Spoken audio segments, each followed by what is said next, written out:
Okay, welcome all to the third installment of the new ASJ webinar series highlighting thematic research in archaeology and related disciplines from Jamaica and the wider Caribbean. Thank you for joining us for another discussion of new insights and perspectives to understanding the past, engaging the present, and planning for our future. My name is Dr. Zachary Beier. I'm the archaeologist at the UWI-MONA, board member for the Jamaica National Heritage Trust, and current president of the Archaeological Society of Jamaica. I'll be in charge today of moderating the session along with other executive members of the ASJ. I want to first thank our executive board who have made this virtual event possible. Today, we're going to focus on the professional lives of Jamaican archaeologists through a conversation with specialists, recent graduates about their struggles and successes they've experienced as Jamaican archaeologists. Today, we'll use the Jamaican context as a launching point to discuss the realities of archaeological practice in the global South, with contributors highlighting their individual experiences with the educational system, professional endeavors, alongside some wider challenges relevant in Jamaica and across the global South, including waning national interest, limited opportunities, and consistent threats to important heritage sites. Just a little bit of context, while archaeology has been on the minds of people in Jamaica since at least the 17th century, including Sir Hans Sloane's collections, J.E. Durden's work with the IOJ, his pre-Columbian exhibit, and even into the late 19th century, which gets into my own research interest with the redevelopment of Kingston Harbor military sites, which this discussion resulted in the preservation of Fort Charles, which is now one of our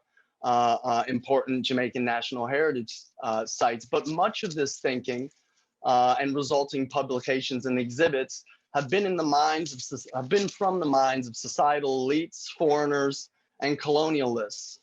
Undoubtedly, early archaeological research in Jamaica involved countless unnamed Black and Creole diggers who should also be regarded as early purveyors of our craft. But it wasn't until 1987 that a formal program in archaeology was offered by the UWI-MONA, dedicated to both research and education, resulting in a merging between history, archaeology, and heritage studies. Since its development, the archaeology program has relied on a single lecturer and a lab technologist, which, despite this small complement, has resulted in the professionalization of a number of Jamaican archaeologists, including some of today's contributors, guests, and personal friends of mine on the panel and also in the audience today. So this session will explore the experiences of Jamaican archaeologists, as well as taking time to celebrate their and other Jamaicans' commitment to archaeology. I often comment to my students about the extractive and destructive nature of archaeology. We excavate through layers of dirt to recover residues of different human pasts for the sake of the present as well as the future. But archaeology itself is personally extractive, requiring numerous sacrifices. You have to give an incredible amount of yourself. So bravo to all our contributors and other archaeologists in the audience. Keep digging life. Keep it up. So today's discussion is framed by a set of key questions, general questions. Why study archaeology? How do you apply archaeology? What does it mean to be a Jamaican archaeologist? And is there a future for archaeology in Jamaica? We look forward to this fruitful discussion today that will no doubt be informative and hopefully inspire further archaeological training, research, commitment in Jamaica. So stay tuned, please, to the ASJ, our upcoming events, including our Friday, March 26th AGM, Annual General Meeting, alongside a webinar. The webinar component will feature recent DNA research in the Caribbean that has opened up new possibilities for understanding the human past beyond archaeological and historical evidence alone. The AGM will outline our society's activities over the last year, We'll also take the opportunity to recognize honorary members, including Dr. Allsworth Jones, and I'm going to respect him right now. He's in our audience today, so thank you, Philip. As well as we'll deal with the elections of the ASJ board for 2021, 2022. Just a note to all our audience members that you must renew your membership or become a new member of the ASJ in order to attend both the webinar as well as the AGM. We need your support and to provide your opinions and towards the direction of our society. We're asking for you to renew or become a new member and attend this webinar and AGM. Beyond that, just a reminder, some rules of the road for this virtual chat, for this virtual session. Please, everyone, introduce yourself and provide your affiliation. Thank you all that went through the registration process. That not only provides you access to this session, but we save those emails and you become a part of our mailing list for future events. During the discussion that's about to take place, please keep yourself muted. Hold your questions or comments until the end, at least those ones that you want to share over the mic. But by all means, post your questions in the chat. We'll record those and raise your hand, and we'll call on you. If you are using social media, please use our hashtags ASJ Webinar, Archaeology Jamaica, and we would appreciate that. Finally, a final thanks from the ASJ board to all our contributors, Dr. Khadene Harris, Dr. Lesley-Gail Atkinson-Swaby, Miss Angelique Mullings, and Mr. John Shorter, as well as the audience, you all. But now let me welcome my boss, the chair of the Department of History and Archaeology, my neighbor, my close friend, Dr. Enrique Okenve, who will provide the introduction, conclusion, as well as introduce, well, not the conclusion because he's got to rush off to a meeting, so I'll sum it all up briefly, as well as introduce our contributors. So thank you, Enrique. Dr. Enrique Okenve, he teaches African history as well as historical research methods and is the current head of the Department of History and Archaeology. His research focuses on the Central African region and the transformations that local societies experienced during the 19th and 20th century, particularly in Equatorial Guinea. His research is cross-disciplinary. He's a friend of archaeology. And I think that also comes from his training as an African historian, where he's relying on the use of oral history primarily, as well as information reflected from published articles, secondary sources.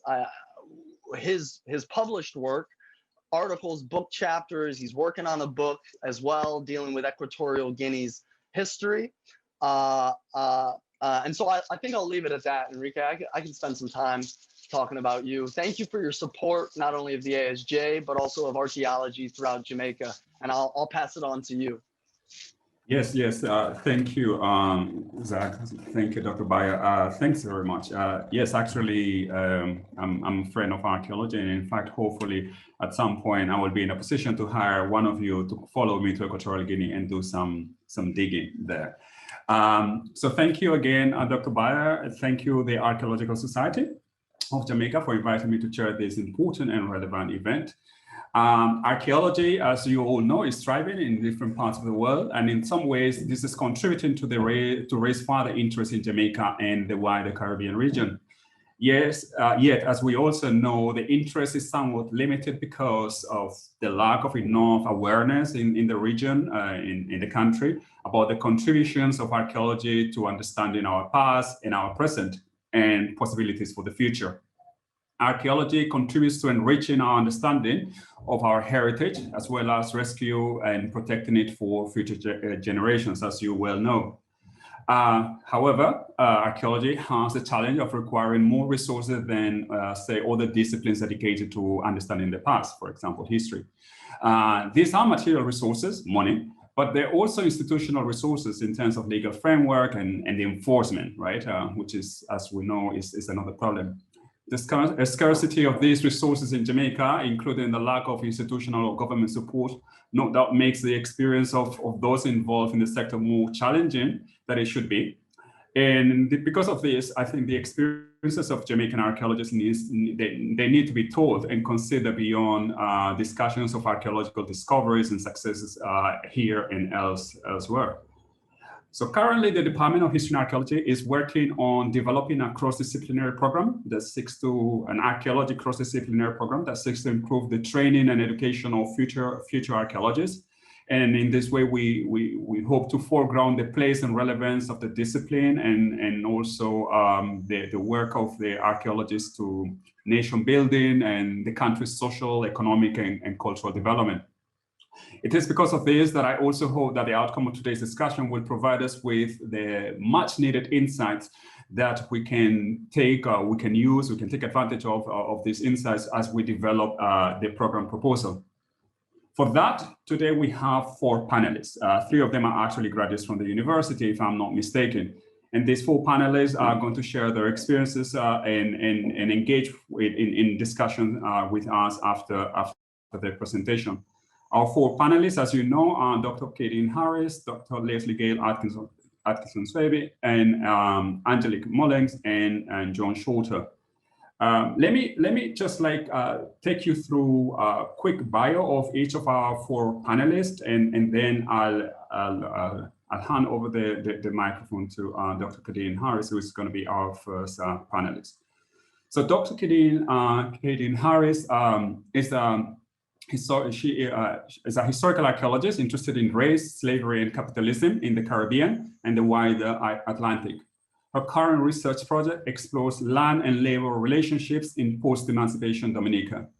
In her work, Dr. Harris examines the material changes that came after slavery ended on 2 plantations in a village. She will tell me later on how to pronounce the name of that village. Her future research will continue to explore post-slavery changes in the Caribbean to deepen the comparative perspective. Prior to joining Kenyon, Dr. Harris was a fellow with the Digital Archaeological Archive of Comparative Slavery, DAX, at the Thomas Jefferson Foundation in Charlottesville, Virginia. Dr. Lesley-Gail Atkinson-Swaby will be our next panelist. Many of you know her very well. She is currently she's currently a founder and managing director of Plum Valley Publishing Limited, which specializes in developing heritage resources for children. She is a graduate of the University of the West Indies at Mona, Jamaica, the University of Glasgow, Scotland, and the University of Florida in the US, where she obtained a BA in history and archaeology, MPhil in archaeological studies, and a PhD in anthropology, respectively.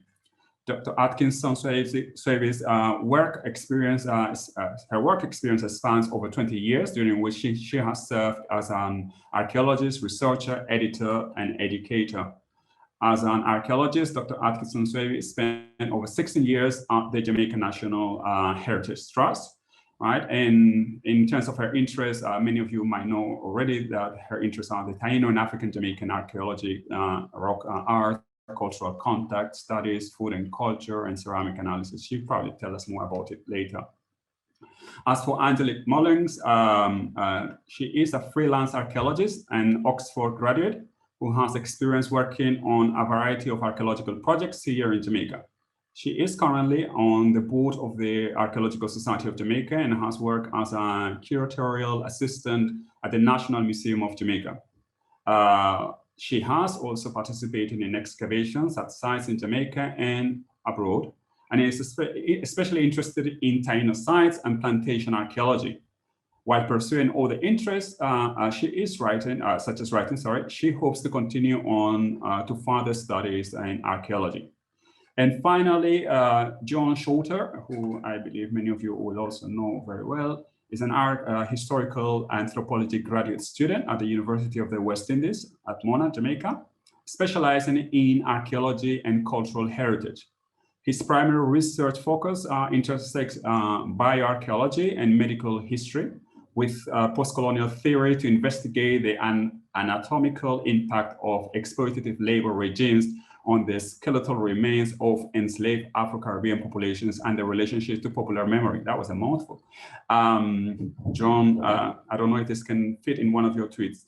At 2019 Linnaeus Palm Scholar. He's currently an executive board member of the Archaeological Society of Jamaica, and as a research assistant at the UWI Mona Center for Reparations Research. So without further ado, we're going to hand over the microphone or the screen to Dr. Khadene Harris, who's going to take us over the next 15-20 minutes. Dr. Harris? Thank you. Thanks, Zach and the ASJ for inviting me to share with folks today about what it really means to be a Jamaican archaeologist. As has been mentioned, I did graduate from the University of the West Indies, Mona, from the History and Archaeology Department. I did a BA there and an MA as well. And I'm currently, as has been stated, an assistant professor at Kenyon College in Ohio. So I don't have slides. What I'm really going to do is kind of just like talk through what it means to me to be a Jamaican archaeologist. And the way that I plan on doing that is through kind of tracing my sort of like intellectual trajectory, as well as the institutions and programs that actually made me like finishing a PhD in archaeology possible. So when I started, and it's kind of be a narrative style, but I did organize it according to kind of like what worked for me. And so I didn't start in the History and Archaeology Department as I didn't even start in the History and Archaeology Department.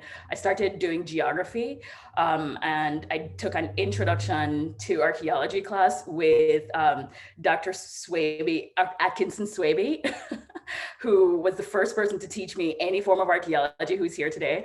And I was hooked. And so I switched from geography to history and archaeology. And I'll say one of the things that ensured that I stayed in the program or was able to, like achieve any kind of success in the program was the ASJ. So one of the things that made my pursuing archaeology easier was this kind of like pipeline, I guess, between the History and Archaeology program and the Archaeological Society of Jamaica.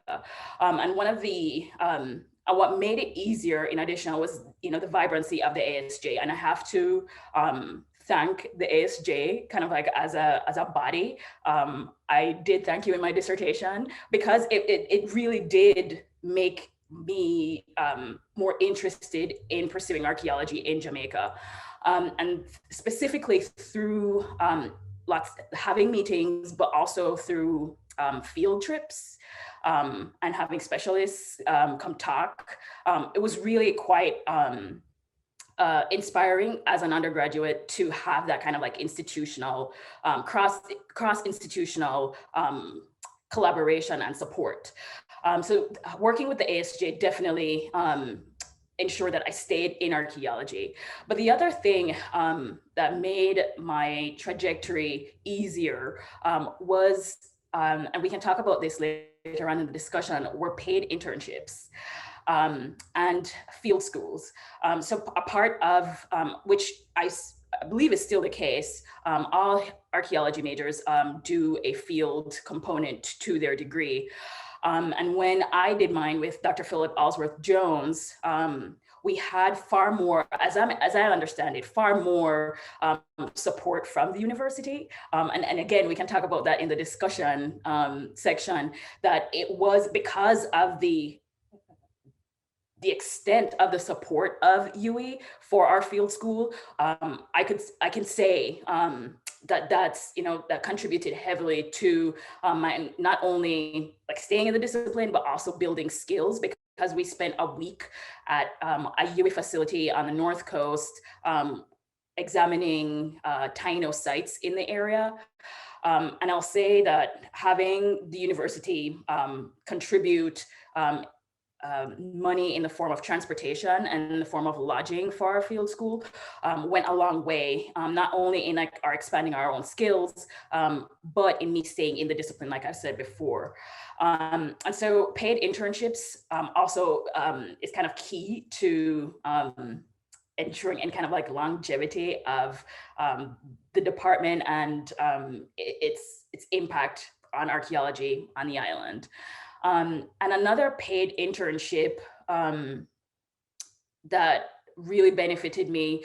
So this kind of goes to some of my critiques or like the struggles I have with how undergraduates and MA students are trained, so that there is no real kind of like institutional, kind of like long-term institutional plan for that, because the other two paid internships that I was able to participate in were from kind of like non-Jamaican groups who were doing short-term research projects on the island. And so the other part of my story of like, staying in archaeology for as long as I did is a bit of luck. And so these kind of like these non-Jamaican groups who were carrying out research projects on the island were able to pay me and a few other Jamaican archaeologists or budding Jamaican archaeologists to do field work. One is Dr. Kit Wessler, who has now passed away. He had a field project in the Falmouth area that he had the, in some ways, kind of like good sense to include Jamaican archaeologists in that kind of field project. And then the other one is with the Digital Archaeological Archive of Comparative Slavery, who had been doing research on the Mona campus and who made it possible, who were open to volunteers. And so I volunteered there, but then who opened up, who offered internships to Jamaican archaeologists at various stages in their programs to go to Nevis to do research. So all of these things, like I said, one is kind of institutional support, but the other part is a bit of luck. And long-term, the goal, especially, as I see it, is to kind of like remove that dependence on luck, remove that dependence on sporadic, unpredictable forms of field training for upcoming archaeologists, and kind of work towards kind of like long-term institutional, long-term programs that have cross-institutional support. And so I'm thinking about, both UE, the ASJ, the National Heritage Trust, the Institute of Jamaica, all these institutions, working together to kind of create something long-term that students can count on. Because while I benefited from some of these like field projects, there was an element of luck there. And so in addition to the ASJ and paid internships, one of the other things that worked for me, or kind of like is foundational in what it means to be an archaeologist, a Jamaican archaeologist, is, so it's not all doom and gloom, is how our master's and undergraduate programs were organized to take advantage of various institutions. So as a master's student in the Heritage Studies program, a part of that program, I don't know if this is still the case, oh my God, almost 10 years ago, or over 10 years ago, oh no. One of the elements of the Heritage Studies program that I really benefited from was an internship that you had to do and you had the choice of, I think it was a part of the archives, artifacts and archives class. But anyway, you were encouraged as an MA student to reach out to these institutions to carry out a month-long internship. And I chose the Institute of Jamaica and worked on a project there, which has the added benefit of not only, you satisfy your internship internship part of your program, but you also build relationships with people in the field. And not necessarily strictly in archaeology, but because it was a heritage studies program, kind of broadly heritage studies. And what I realized in working with the ASJ of Jamaica was that there were these pockets of resources and data, I guess, that just were never going to be in conversation with each other unless students were encouraged to pursue relationships with these institutions.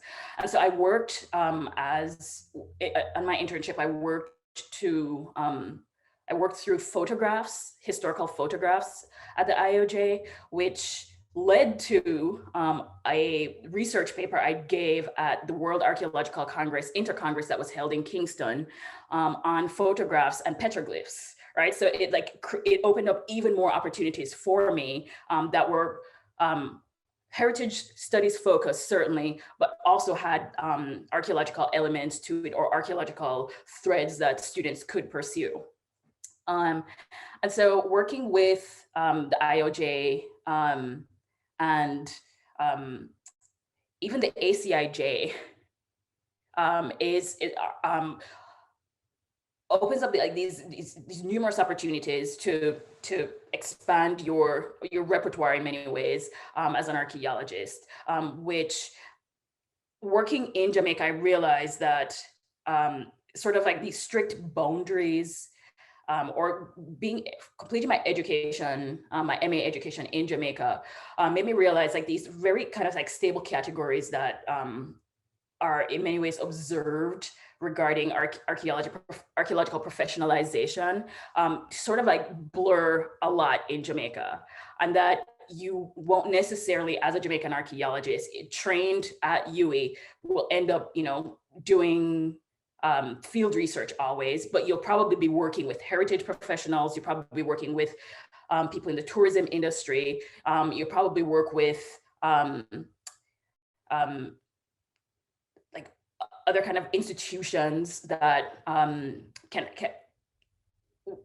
can impart skills that would benefit archaeological or students who are archaeologically oriented.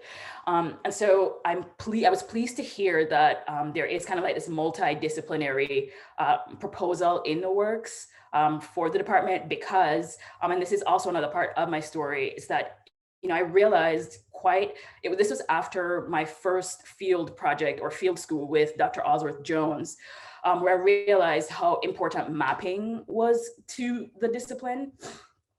And I appealed to the head of the department at that time, there was an introduction to GIS class in the geography department. And I'd known that because I was in the geography department. And I'd reached out to the relevant authorities to be able to take that class in the geography department on just an introduction to GIS, and was told no. And it's been kind of like a sore spot for me, because I realized then as an undergrad how important this was, but institutionally, the pathways to kind of like expanding my own skill sets were being thwarted by like the institution itself. And so I'm happy to hear that there's kind of like this multidisciplinary kind of a realization of, its larger benefits. And I'll say that is probably what works best in this situation, because what it means to be a Jamaican archaeologist, I think is framed by, or should be framed by, the opportunities that exist to train archaeologists in train them in like with various skills, but the key like the key ones, field work, expanding your fieldwork repertoire, and having skills to either map or to work in archives should be also paramount. And so not just thinking about archaeology as, working with artifacts, but archaeology as kind of like a discipline that is inherently multidisciplinary. And so I think I'll stop there.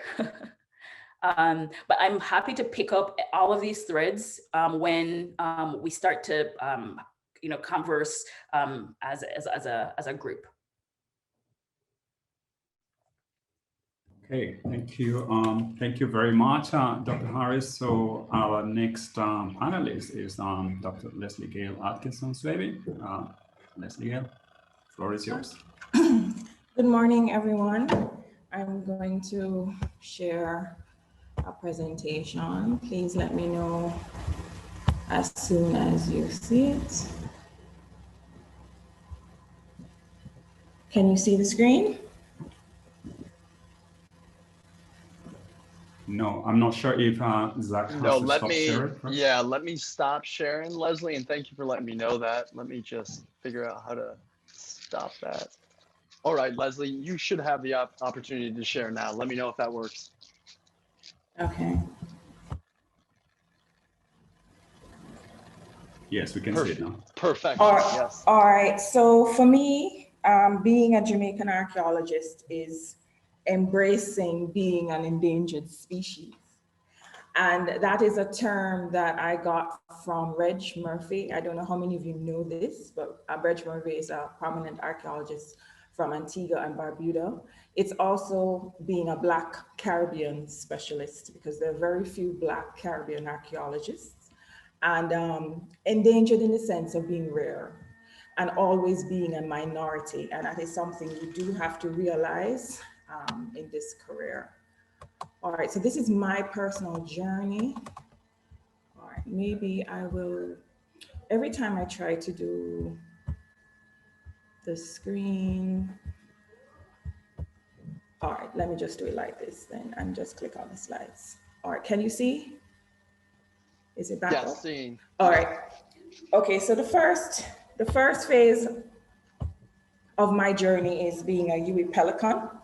And I remember in my final year having a conversation with Philip Allsworth-Jones. Dr. Allsworth-Jones is here.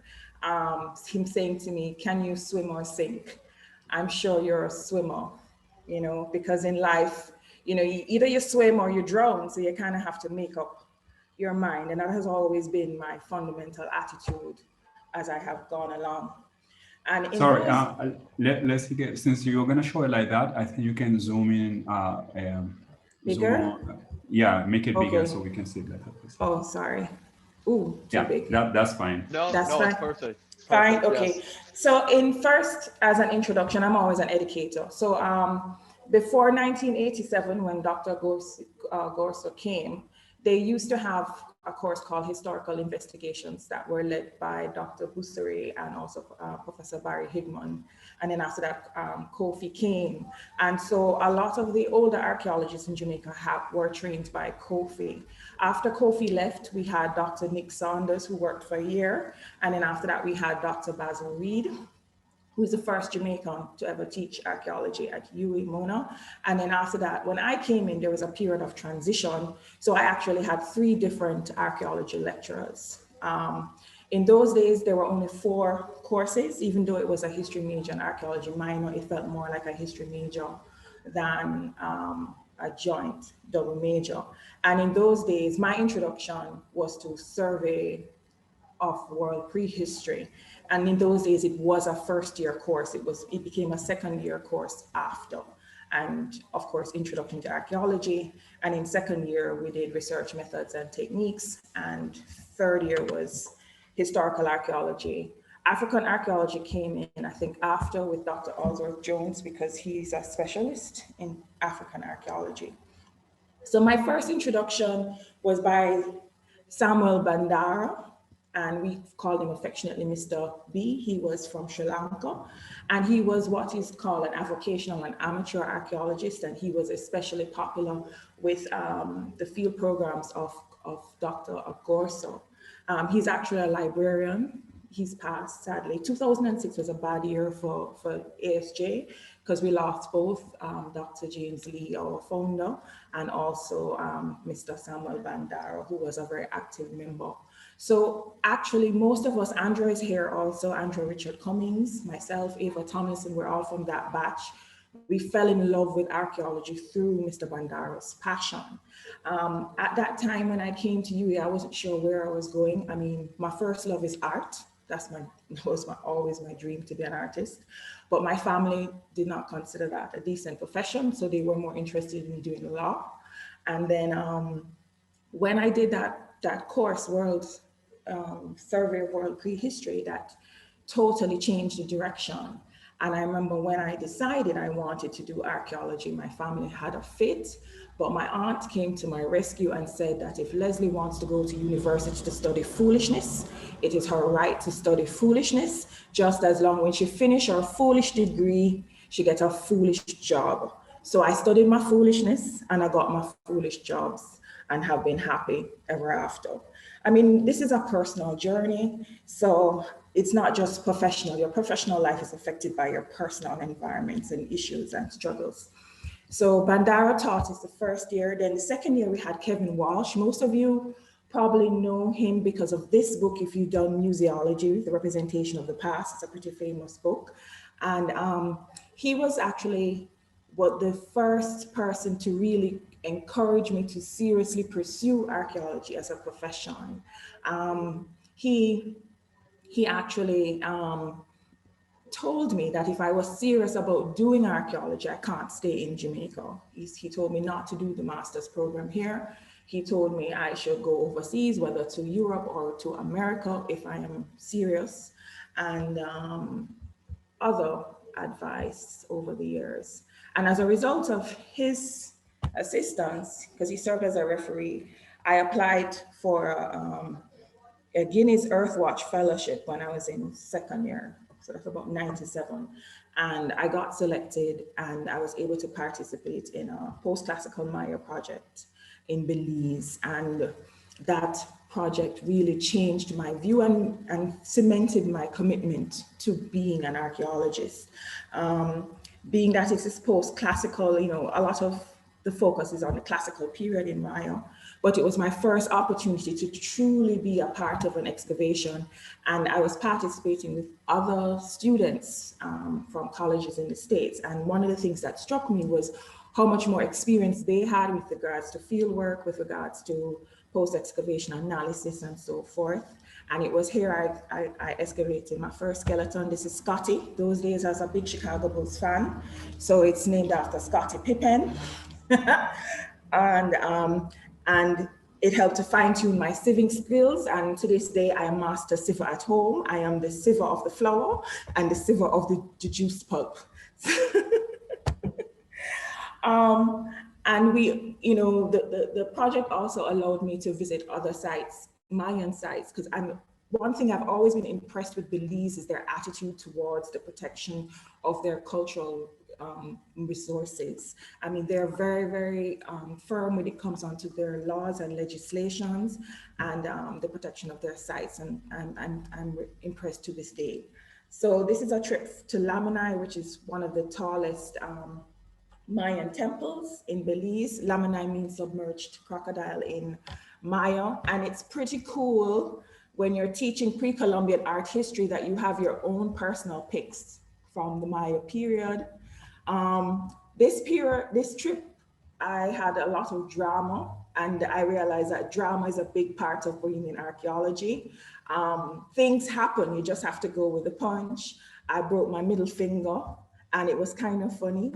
When I broke it, to protect it, the doctor said to me that I had to wear a condom on it. And I was a good Catholic girl those days, so I was mortified that I had to put this thing on my hand to protect it from getting wet. And also, you know, we had a lot of incidents with snakes, the boat breaking down, I mean, non-stop. There's never a day in the field without incident. And then we have Dr. Alsworth Jones. Hello, Dr. Alsworth Jones. He was one of my favorite teachers at UWI. And he taught me in final year, and he and Professor Shepard actually helped me by being my references for me to go into graduate school. And he helped me with my choices of universities and everything even after. And these are two of his books. He's had a number also from focusing on African archaeology, pre-Columbian Jamaica, and the Taino settlement at Guyagata. And I participated in his and Professor Kate Wessler's project at Greencastle in the first season. And that was quite an experience also. In '98, my Caribbean study was the challenges to heritage restitution. Restitution was a big issue in the '90s, and it's sad that 25 years later, a lot of the trends I realized then still hasn't changed. And so in this study, I decided to focus on the Taino, not because it's the only cultural material that has been taken, but because I'm kind of neurotic and I like to start from the beginning. And as a result of this study, I ended up going to IOJ, getting a job at IOJ. I ended up cementing my career as a specialist in the Taino. But my decision to stay with the Taino was also influenced by Professor Vereen Shepherd. She probably doesn't remember this, but I remember when she talked about her experiences as a historian and wanting to give voice to those that are marginalized and those that are voiceless. And I thought the Taino were one set of people that I could use as a campaign to remedy some of the misconceptions about them in our archaeological and historical records. And then later that in my journey, I discovered that I have maroon ancestry. So part of it is just probably genetics. So I don't have any pictures from IOJ, but IOJ was significant because that was when I became the Taino girl. And this has to do with a lunch hour concert where I dressed in a leotards, grass skirt, body paint, and prance from one end of the stage at IOJ, dancing to indigenous music. And people found it hilarious because I'm kind of big bone, but I showed them that us big ladies are very light on our feet. So everybody, so even if it was a negative comment, I didn't care because it had them talking about the Taino, and that is what I wanted. So ever since then, I became the Taino girl. So anytime I hear anybody call me the Taino girl, I know it's from those IOJ years. After my major project at IOJ was working on the White Mall Museum.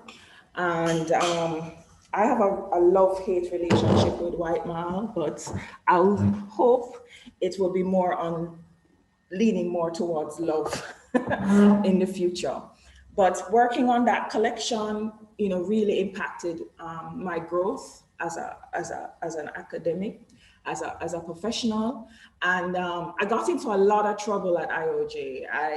I was always being reprimanded because I was always in the basement studying the artifacts, and I was always, if I was not in the basement, I was in the library in the West India reference section. I mean, Professor Patrick Bryan saved me so many times. So he was my first hero, preventing them from kicking me out the door.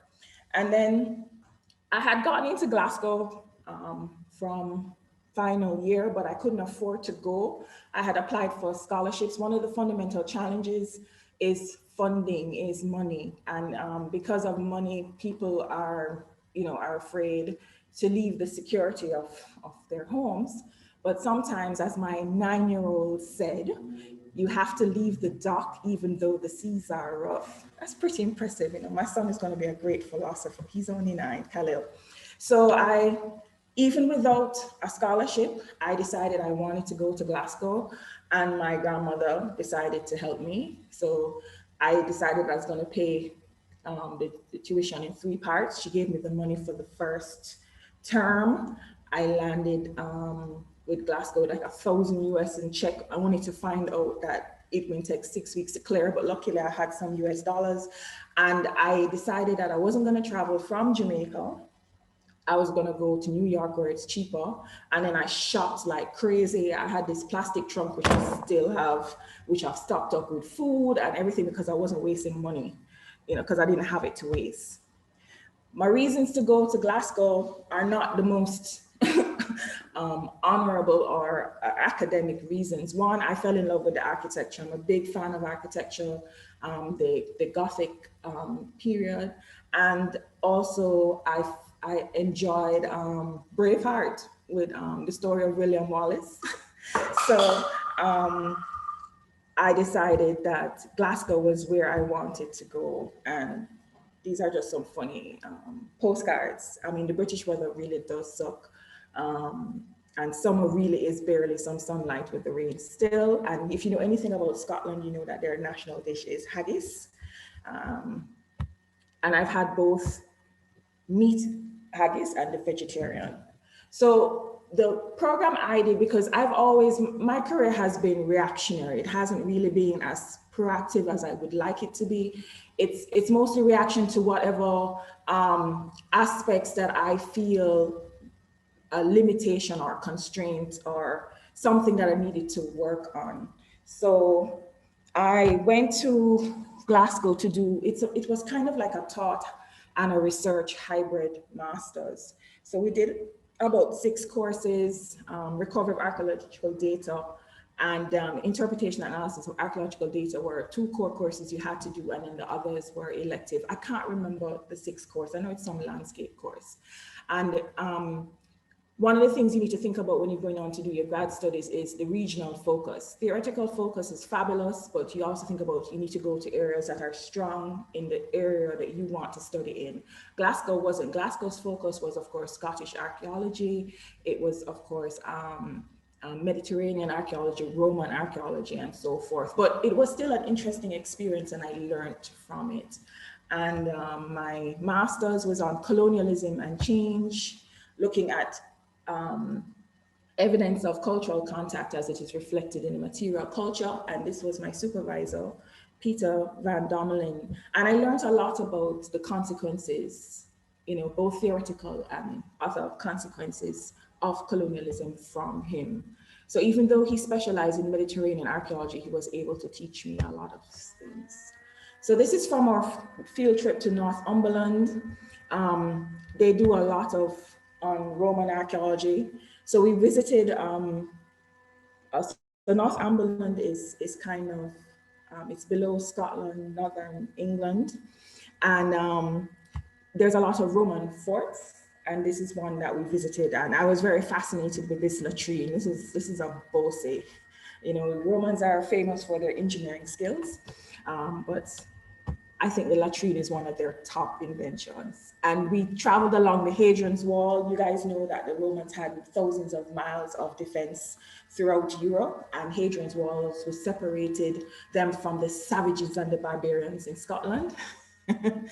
And this tree, I'm gonna date myself. For those of you who watched the Robin Hood with Kevin Costner and Morgan Freeman, it features in that scene. I'm not talking about the foolishness with Russell Crowe, but that one there, that's the one from my childhood. And this is Long Meg and her daughters, which is a Neolithic standing circle. And you know, people talk about Stonehenge, but Stonehenge is just a category. The one that it's just famous, but there are other types of Stonehenges across England, the UK, and Europe. And so this was just one. So I learned a lot about the Neolithic. Touristy things, it was very interesting after talking about the British Museum, talking about the Elgin marbles and the Benin bronzes, to actually see them in real life when I went to the British Museum. And I call the British Museum the museum that colonialism built. And if you ever take a trip to London, there are 2 things you really should do. You should visit the British Library, and you should also visit the British Museum. It was really incredible. And as a literature fan, I went to Stratford-upon-Avon, so I could see the birthplace of Shakespeare. I'm a big fan of Shakespeare. People don't talk about this, but racism is a big issue. You know, there are a lot of isms in the world, but racism is a big thing. In Glasgow, you leave the bubble of living in Jamaica, where majority of the people are Black like you. And then you go to places in Europe and America where you become a minority. And that's why I say you have to embrace being a minority. And when I entered the program, the School of Archaeology and Classics, I was the only Black student. It's interesting that I didn't get racism experience from my lecturers or anything like that, but just trying to live within this new environment. And it can be very depressing, and it can affect you. And it's amazing. Sometimes it's not even the racist commentary. It is a level of ignorance and unaware that people have about other people in the world. I mean, the amount of times I've gotten, I didn't know Black people existed outside of Africa. And I've experienced that in America also.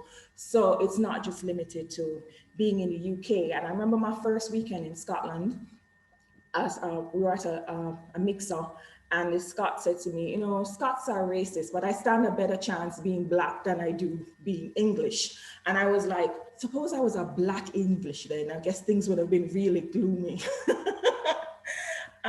But the ignorance is real. I mean, I remember, and I'm going to be give a stereotypical example. I had a friend, Eric, and Eric was from Iceland, and he literally looked like the depiction of a Viking. Tall, big bodied with red hair. He was a mighty, you know, person. And one day, because in Scotland, it's dreary all the time. The weather is, if you're used to the bright, beautiful sunlight of Jamaica, you will suffer from depression. And a lot of grad students do suffer from depression. So your mental health is very, very important. People don't talk about these things, but it's an important part of your journey. And I remember having a conversation when it got to the summer. And the Scottish summer is like 3 weeks in May, when it gets to about 20 degrees Celsius, and that's like about 70 something here. And they think it's a heat wave. People are out in their swim trunks, sunning. So I decided I was gonna go do some sunning. So I went, and Eric comes up to me and he's asking, what are you doing? And I said, I'm sunning. He's like, why? I said, because I'm pale. And he says, you can get darker? And I said, yes, I can. I'm actually quite pale right now. And the poor man turned completely red. So you gotta have to roll with the punches. As long as they don't get violent, you know, you just roll it off your shoulders.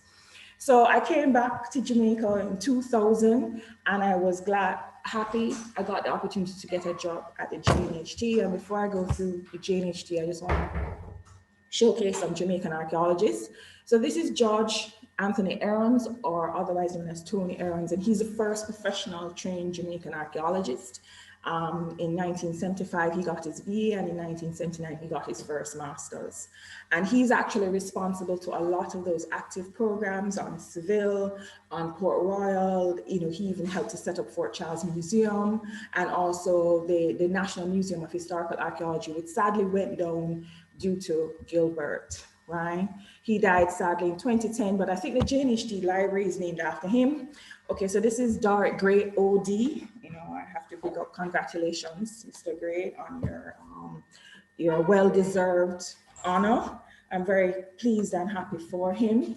And, you know, Doric and Audie Brooks have been my, I guess, Jamaican archaeology role models. And Doric has always been my hero, both literally in the field and, I mean, I'm kind of accident prone. Those of you who work at the trust know that I'm clumsy. I mean, Rosie used to tease, she used to call her by midday, she says, has Lesley dropped yet? Because I'm always falling down the hill, dropping in the river, and Doric is usually the one rescuing me from some disaster. Thank you, Mr. Gray. And then we have Dr. Basil Reed. Dr. Basil Reed is the first Jamaican PhD in archaeology in 2003. So he's a product of University of Florida, Go Gators. And he's also a product of the Bill Keegan group of students. And he used to work at UWI in Trinidad. I think he's retired now. And I guess I've always been chasing Basil's tail, but the journey isn't over yet, you know. And he's been very, very, very inspirational to me. Some of you may not know her. She's Wyoni Edwards Ingram. I've never met her. I've only heard of her, seen her name, but she used to work at the trust. She was a technical director at some point, and she's actually the first Jamaican woman with a PhD, and she got it from William and Mary. So if you're interested in African American studies and so forth, she's someone that you could try and reach out to.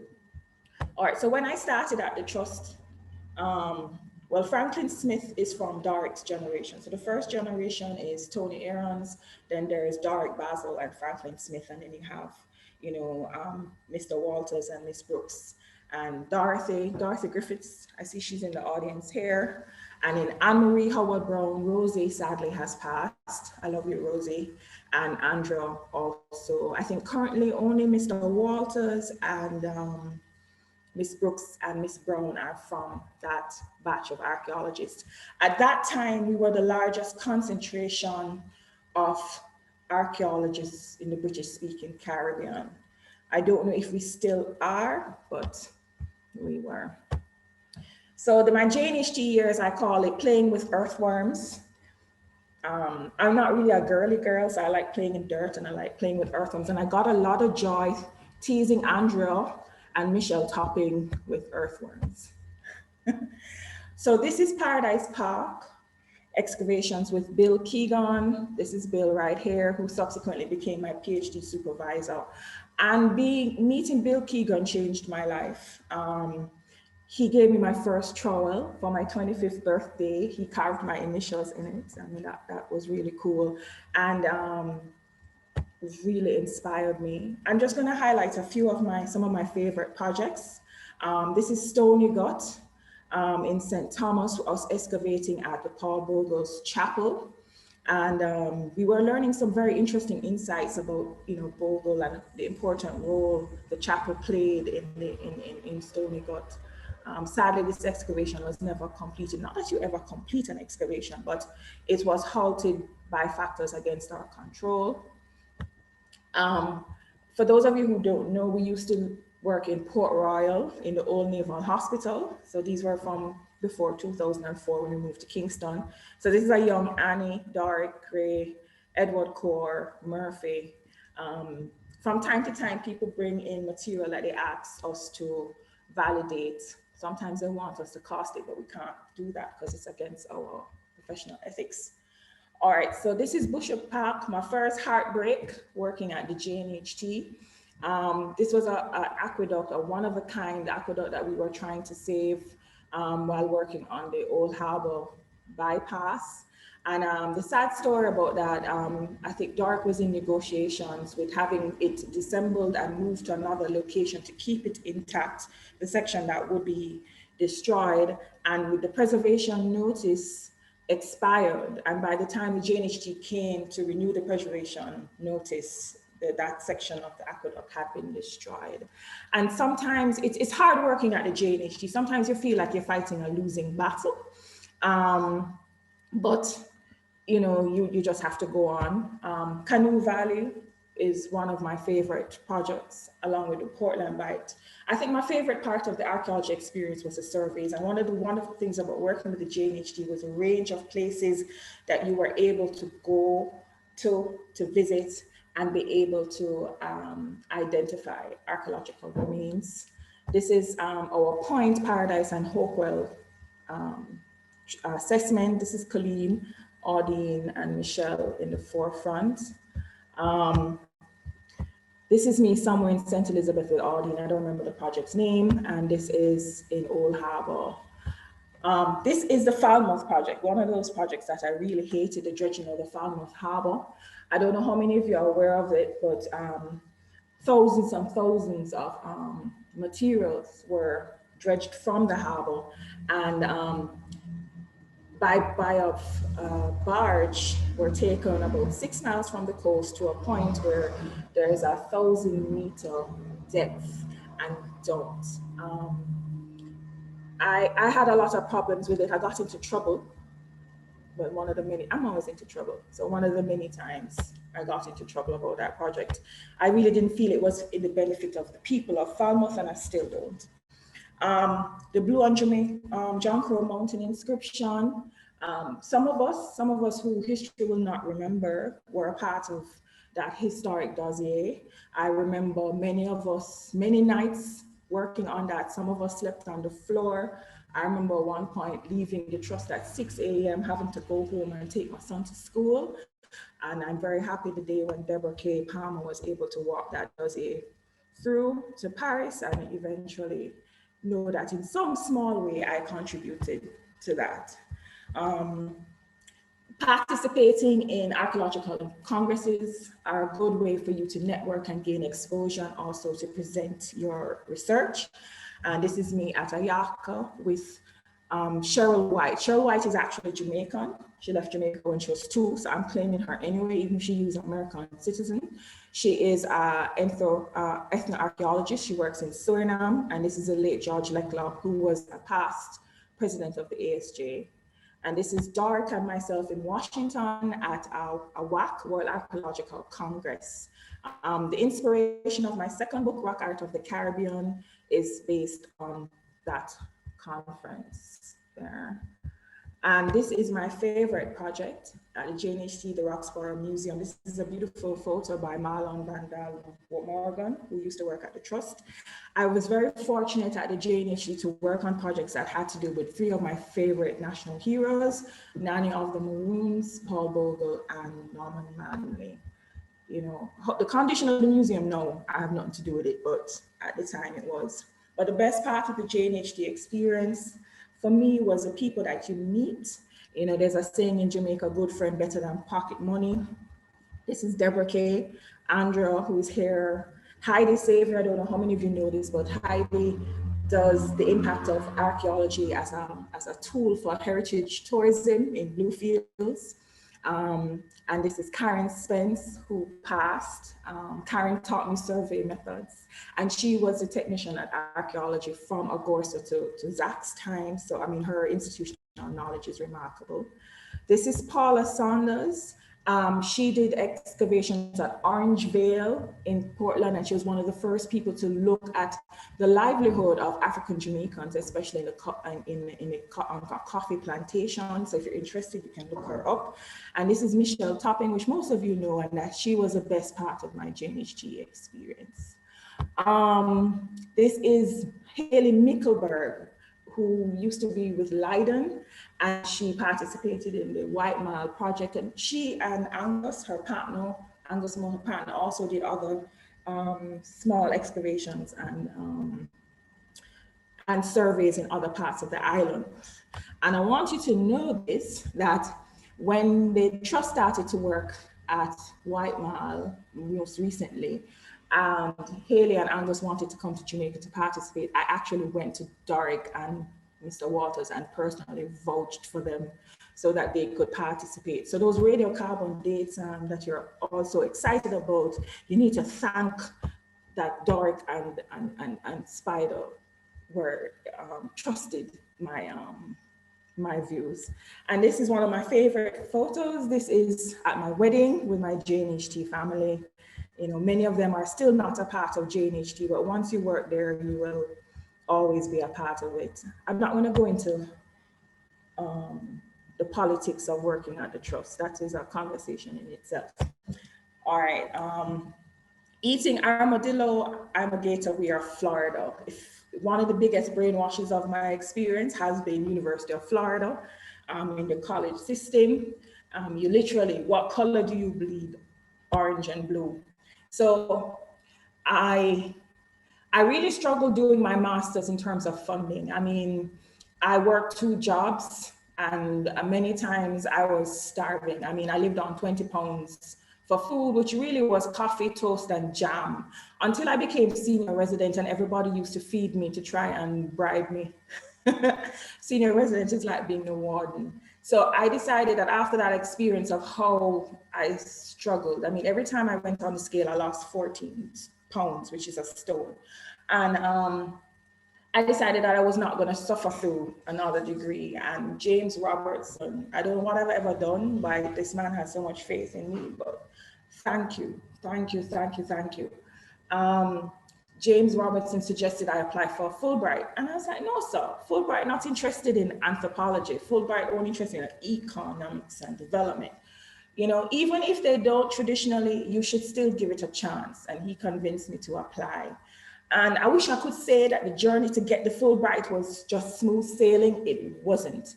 I applied, I got shortlisted. I was shocked that I got shortlisted. When I went into the interview, the late Angela Barnett said to me, congratulations, you are the first Jamaican to ever apply for a Fulbright. in anthropology. And I was like, whoa. But even though it was historic, at the same time, you could see that culture is not really something that was that integral a part. So, I mean, I tried to sell myself, but in the end, after the shortlisting and the interviews, I got placed fourth. And there were only 3 spots. So I was the alternate. And the only way I would have gotten a position, a sponsorship, is if somebody decided that they weren't going to take up the Fulbright, or they couldn't get them into one of the schools that they wanted to. And who's going to not take up a Fulbright? I mean, it is the second most prestigious scholarship behind Rhodes.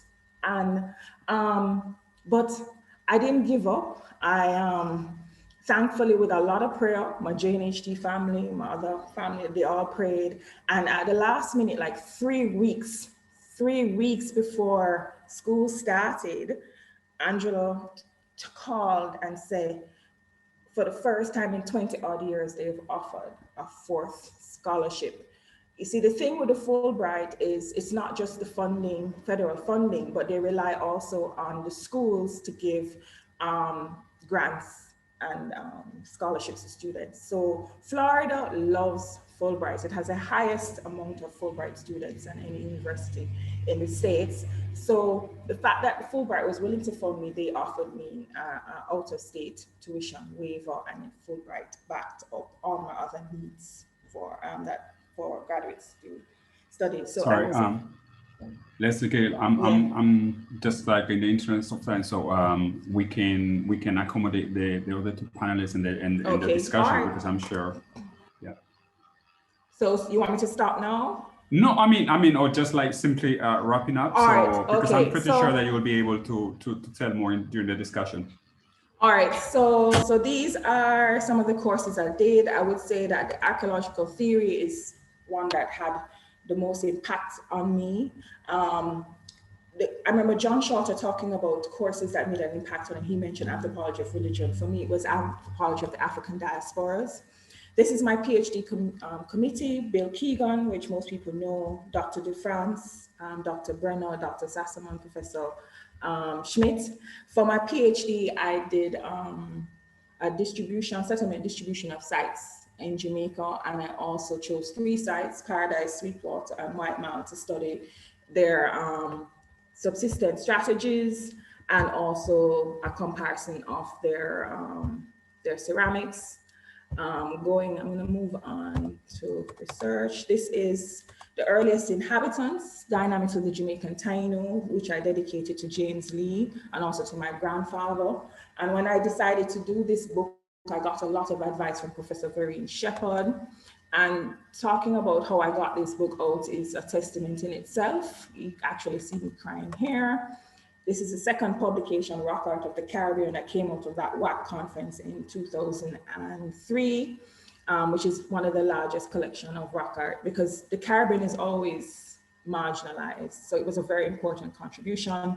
Most recently, I've launched my own publishing company, Plum Valley Publishing.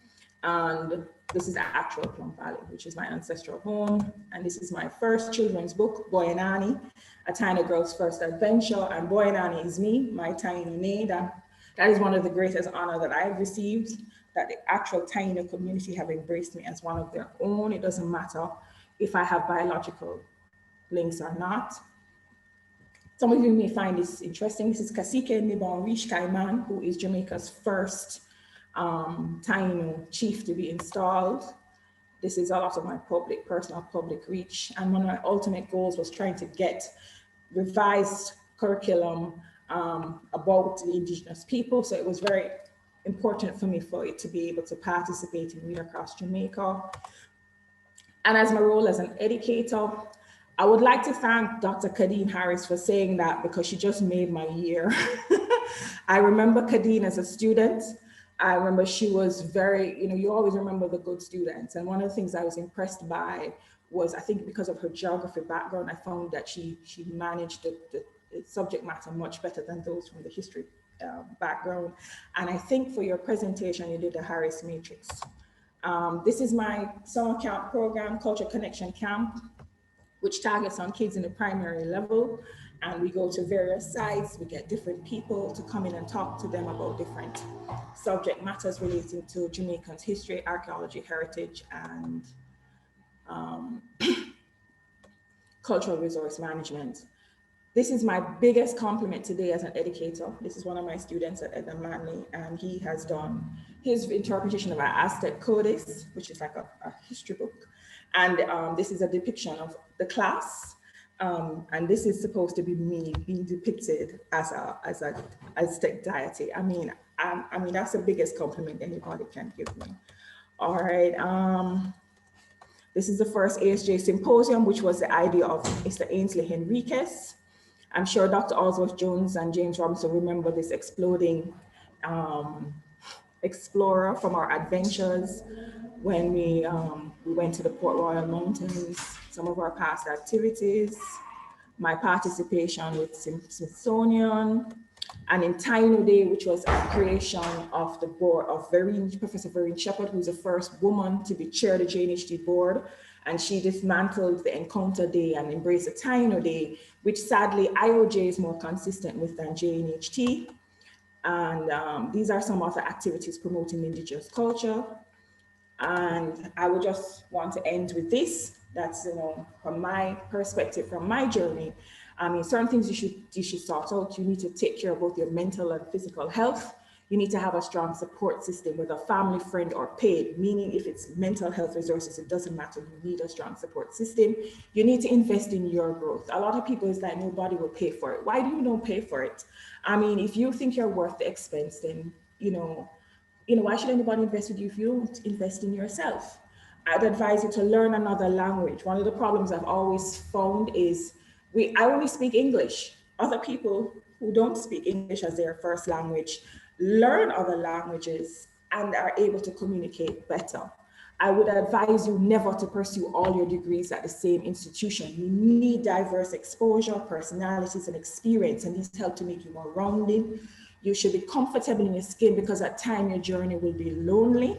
And you must never, ever be afraid to travel the path less traveled. And if people ask you why, because a lot of people ask me, why are you doing this? And my answer is, why not? Acquire the skill of patience, because that is what being an archaeologist teaches you. And you must always be able to bounce back, because nothing is ever rock bottom. And the last thing I would say is some of us shoot early, others are late bloomers. And at the end of the day, all that matters is that we grow and we blossom. And there ended my presentation. Thank you. Thank you. Thank you so much, Lesley-Gail, for taking us through this long, rich, and inspiring journey. Next two panelists are just perhaps at the beginning of their journey, but I mean, their experience obviously are also worth sharing. So now we're gonna open the floor to Angelique Mullings, and after Angelique, we'll have John Shorter. Angelique, over to you. Okay, yes, hi. Thank you for having me, everyone. And I'm really glad to have heard the last two presentations. They were amazing, and I'm really glad that I heard all those different experiences. And it makes my job easier because I think I can just go through a few short points about my experience trying to be an archaeologist as a Jamaican. So just a bit of background about me. I was born in Jamaica, but I left here when I was 1. My family lived in Belize, and then we lived in England. And then I came back basically for high school. And during high school is when I realized I really, really like history. Archaeology started calling my name. Most of the people in my family are doctors, and I realized that just was not going to work with me. So that's when I started having this dream of being an archaeologist. I was lucky enough at the end of high school, I went to Andrews, by the way. I managed to get a scholarship to go to Oxford University, and I've kind of had it in the back of my mind to go back to England anyway, because, I'd already spent some time there. So I got the scholarship, I went to Oxford. My degree was actually specifically to do with Mediterranean archaeology. I think I was a little bit, I just wanted to see what else was out there. After my experience of doing history in high school in Jamaica, you're mostly just focused on like the Caribbean and America. So I wanted to get more experience. I had a good time, but I can definitely relate to some of what Dr. Atkinson-Swaby talked about in terms of being in a different environment. I hadn't been in England for like 8 years before that point, but it was still a very, very good experience. After that, I came back to Jamaica. I started working at the National Museum, which is a part of the Institute of Jamaica. And that was a very interesting experience. Working at a place where lots of people have been there for a very, very long time, being, the new person on the scene, the fresh blood. I was very grateful for a lot of the people I met through that experience. My involvement with the archaeological societies started when I was working there, mostly because of Dr. Jonathan Greenland and Professor James Robertson, who kind of pushed me to present at one of the archaeological society's symposiums. And I've kind of been with the society ever since. But I definitely felt somewhat limited. I think because, working with these organizations, funding is always a problem. And it definitely felt like that limited how much room there was to really act on new ideas that younger people like me might bring forward. So then I left the museum and I've basically been on my own ever since. I would describe it that I've kind of been doing other things to fund my archaeology habits. Luckily, I've been able to keep myself open enough that when archaeological projects come along, I have the time and the flexibility to be able to take them up. I have done digs in places recently. I was in St. Mary with Dr. Ivor Connolly and a few other people like Zach and a few UWI students digging at a place called Fort Stewart. And so I've been able to kind of keep myself in the space, even if I'm not working at a specific organization.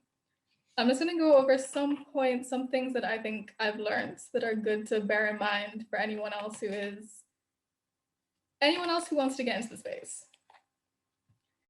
I think obviously finding a mentor, making friends in the space is incredibly important. So many of the opportunities I've had have come from my association with Dr. Ivor Connolly. If it wasn't for him, I would have never done, so many of the projects that I've been able to do in the past few years. I think another thing that's really important to bear in mind and something that is limiting to people like me who are young and trying to grow in the space is that so much of the work in Jamaica relies on non-Jamaican groups who come down and do these short-term projects. So, my first experience digging in Jamaica was at a site called Stuart Castle in Trelawney. And that was happening because of Sean Devlin, who was doing his PhD there. And I was able to kind of jump on this project and volunteer. And that was, wonderful for the few weeks. But, these projects aren't always consistent. And especially recently, because of COVID, things have slowed down a lot. John and I can talk about how both of us were supposed to go to the Dominican Republic last summer. I was really excited. I was learning Spanish, and then it got canceled. So, all these things can change last minute, and you kind of have to be flexible and roll with the punches, as Dr. Atkinson-Swaby said. It's also one thing to bear in mind, I think, why it might seem like there is a lack of interest by some people in the space of archaeology in terms of as a career choice, is the issue that there aren't that many places to gain like full-time employment.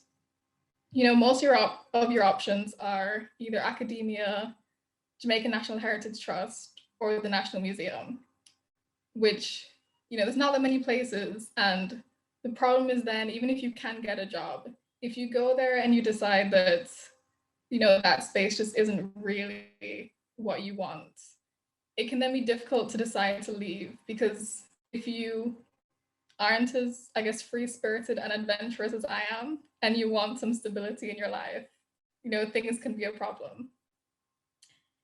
And I think that is most of what I wanted to say. I guess I'll finish by saying I'm really grateful to the Archaeological Society, so many people who are in the society and who are in this room, who have given me chances and still keep me around. And yeah, that's where I'll finish. All right, thank you very much, Angelique. This is, as you know, this is about perseverance, and I'm, you know, I think we're all happy to hear that you're willing to persevere until you achieve your objectives.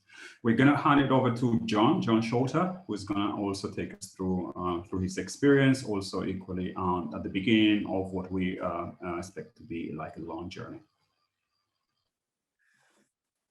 Thank you so much, Dr. Okenve.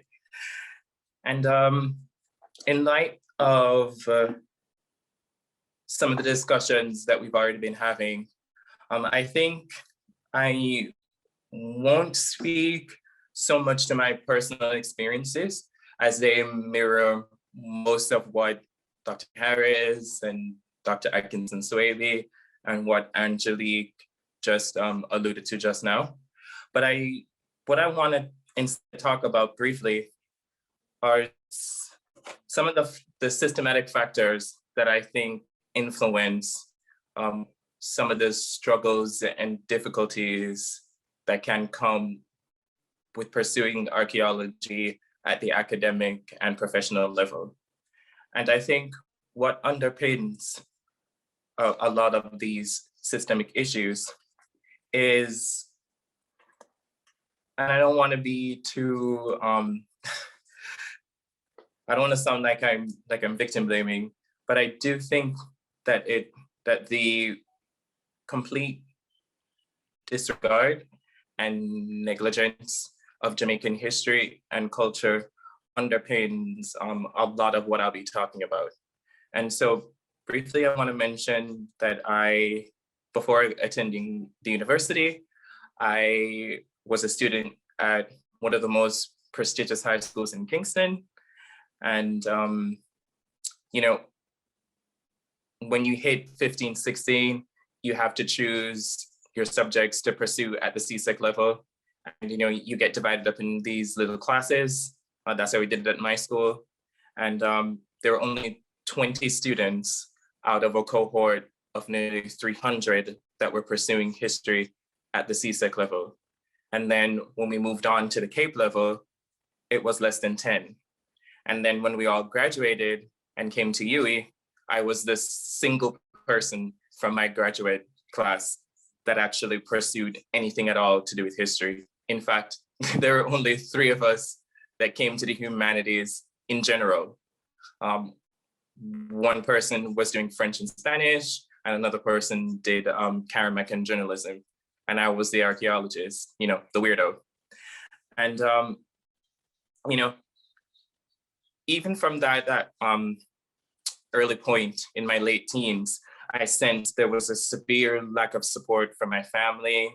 I was ridiculed by a lot of my friends. You know, why don't you study something useful? You're just wasting your time and your parents' money. And getting into UWI, the situation wasn't any better, I think. There were 6 people in my cohort for archaeology, only 6.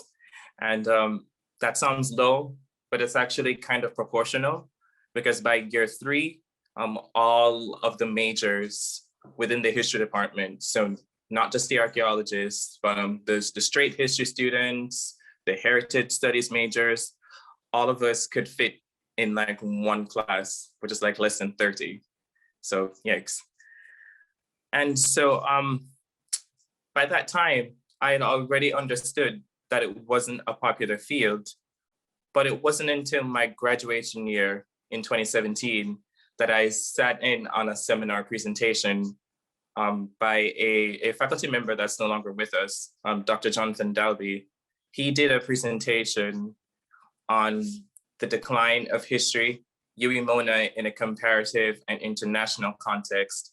And this is basically like the first statistical report that I ever saw that, you know, went through in a sort of methodical way, outlining, you know, the different, or what he saw as from his research, the different factors and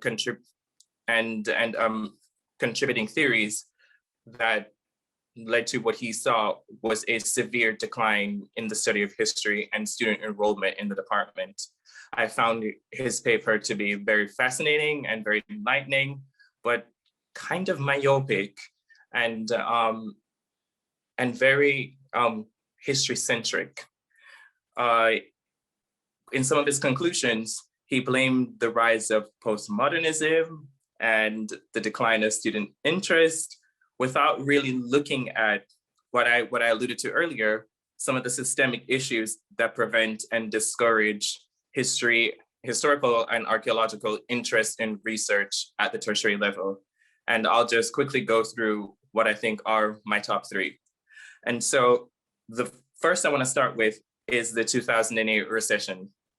Like, I think this was a huge watershed year, not only in the financial sector, but also within the realms of education. And I think this global financial catastrophe led to what I want to call the hyper monetization of tertiary education. And so by that, I mean, you know, education was always seen as like, you know, a tool for success, as the, you know, the common saying goes. But I believe one of the longer lasting fallouts of this financial recession was that tertiary education in particular became seen as a tool not just for social mobility, but for financial survival. And incoming university students thereafter were therefore incentivized to choose degrees and subjects that provided, you know, a clear path to financial security and stability in light of all of the economic uncertainty that they were now facing. And history, cultural studies, anthropology, sociology, all of these subjects, you know, that don't have this sort of clear, foreseeable professional path that led to, you know, steady jobs and steady income, were seen as less valuable. And my second point would be the rise of STEM and the death of the neoclassical colonial narratives within tertiary education. And this is what I think Dr. Dalby should have focused on, because I think this is the real impact of postmodernism. And so there was a push towards scientific innovation and entrepreneurship, but also, you know, the decolonization of certain neocolonial narratives, calls for diversity and inclusion, and a decentering of whiteness in many subject areas, which, you know, in theory, should be a good thing for the study of history and archaeology, because that's what we're all about.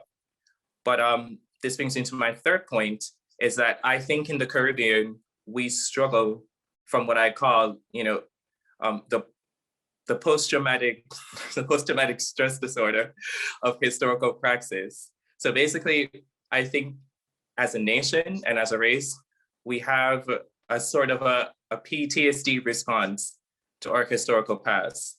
We have not yet dealt with the traumas and tribulations of transatlantic slavery, colonialism, etc., as a nation and as a race. And this has led to, you know, a lot of these colonial narratives persisting long after they should have been dissipated, with people are still being under the impression, you know, that Black people have no history, that slavery is seen as something that's shameful, it should be forgotten about, something that we should move on from, it's all in the past, it's not necessary. And what we need to do now is to focus on subjects that really matter, you know, engineering, medicine, STEM.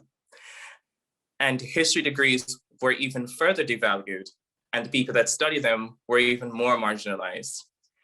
But then I think we were presented with a unique opportunity last year in light of a horrible tragedy. So, with the murder of George Floyd and the rise of Black Matter movement, globally in 2020, in the midst of a pandemic, it gave us a window of opportunity that I think, we should really take advantage of, because now the mainstream narrative have shifted back to what I alluded to earlier with these theories of decolonization, calls for diversity, a decentering of whiteness.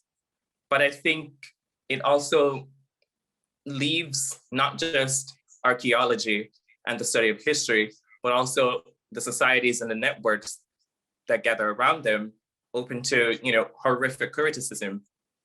And we experienced some of this, at the end of last year in the Archaeological Society, when we went through, when we got canceled all on social media over the flyer for one of our previous webinars. It was a Sugar and Diversity. It was being chaired by Dr. Zachary Beier and Dr. Susan Francis Brown. And, Suzanne's a bit light skinned, Zach is white, and all of our other panelists were American archaeologists, and all of them are white. And so what usually happens with cancel culture is that we have an abstraction of what seems to be, an applicable but untrue narrative. And so with there not being any Black people on the poster, it then got abstracted to the ASJ is now racist, and it exposed us to a huge amount of vitriol in the digital sphere. Where are the Black archaeologists? Why are we silencing Black voices? But as all of my fellow panelists and myself have just been talking about, we're an endangered species. We kind of don't really exist, and not in the kind of numbers where we can then, have these sort of panels that talk about really specific issues and specific political geographies within Jamaica, especially when we wanted to talk about plantation archaeology. And as I've said before, we still have a lot to overcome with our responses to our historical past and to decolonize the narrative. And so I think this has led to a lot of the archaeologists that we do produce either being pre-Columbianists, like Dr. Atkinson-Swaby, or being postmodernists, more focused on decolonial narratives and the like, and not necessarily focused on areas of plantation archaeologies for reasons I've previously discussed. So, we're an endangered species and there's a lot stacked against us, but I do think that, the current social praxis that's happening, not just in academia, but in mainstream discourse, presents us with a unique opportunity that I think that we have to seize. And this brings me to what I wanted to bring up in our discussion segment, with suggestions. How do we galvanize the Jamaican consciousness?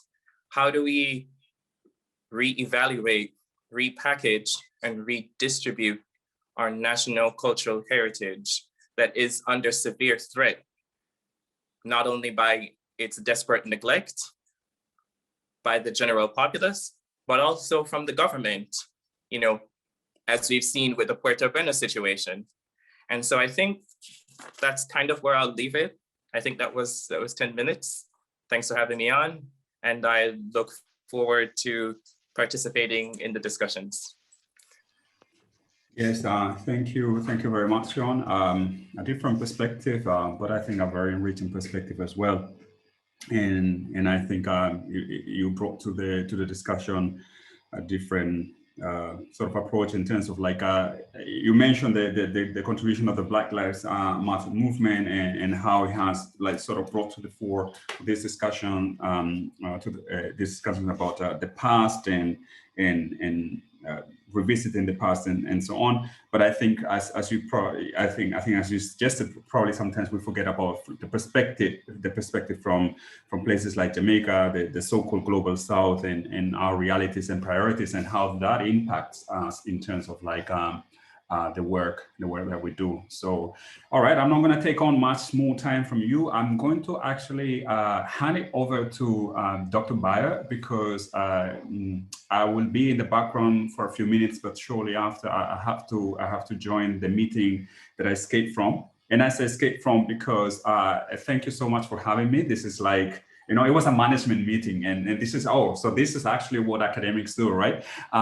So I love it. I love it. So thank you so much, and have a great and productive discussion. Enjoy the rest of the session. I'll be in the background, but Zach, over to you.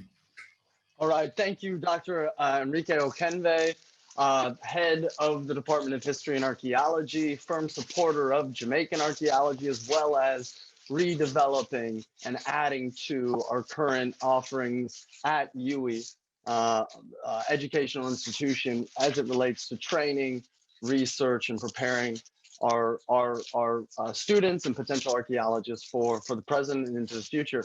I think now would be a good time to transition into questions, discussion. We've had a lot of, it's been so positive in the chat, a lot of people signing off, supporting one another.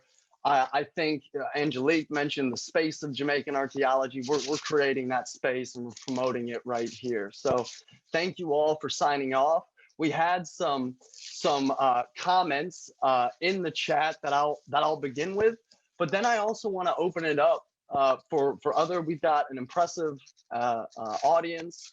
I don't want to pick on anyone specifically, but I know Andrea Richards is in the room. I know she's conducting her own PhD research right now. I think getting her sign off on this session. I know there's one of my former high performing students, Nate Vickers, who's I think in the US doing other things beyond archaeology, but perhaps can provide us ways forward, inspired by archaeology, but maybe paying the bills elsewhere, doing other things. And our other impressive attendance members, please feel free to contribute your thoughts in the chat or take over the mic, raise your hand. But let's begin. Dorothy Griffiths, thank you for your continued attendance to these sessions. And I'll begin. You've got two questions. I think I'll ask the questions. I'll respond to the first one, but then open it up for others. Dorothy, what changes have come to the archaeology department at UWI to prepare students effectively, especially in technical expertise, administration, the lab, and the field? Dorothy, that's a great question. And as you likely know, when the department, or at least the program in archaeology, was established in the late 80s, that came with it a single position in archaeology, lecturer position, a lab tech, as we regarded RIP Karen Spence. She was, as Dr. Atkinson-Swaby said, just a huge component of Jamaican archaeology and essentially the institutional memory of the lab. Following Karen Spence, Clive Gray, who's in the chat or in the audience as well, is now the lab tech and is an incredibly important contributor to both research as well as training students, and again extending that space, that archaeology space that we're all in now virtually into the physical places like the lab and curation facility. But Dorothy, we are in, I can tell you, I've been in the department. I've had the opportunity to work with the department since 2014. And we are currently in the works of redesigning an archaeology program. Guys, I think I'm hearing a little bit of feedback. Let's just keep mics muted. We're in the process of redesigning a program that not only ideally adds a stronger cast of characters, but also a stronger course load that moves from a program right now, and I think others mentioned this, that it's kind of archaeology light. It's you get 5 dedicated classes to archaeology, and at this point 8 classes in history, along with other required courses and electives. we want to tip that scale and have far more classes, not only coming out of archaeology, but some of the other collaborations that in the past have been very difficult. And Dr.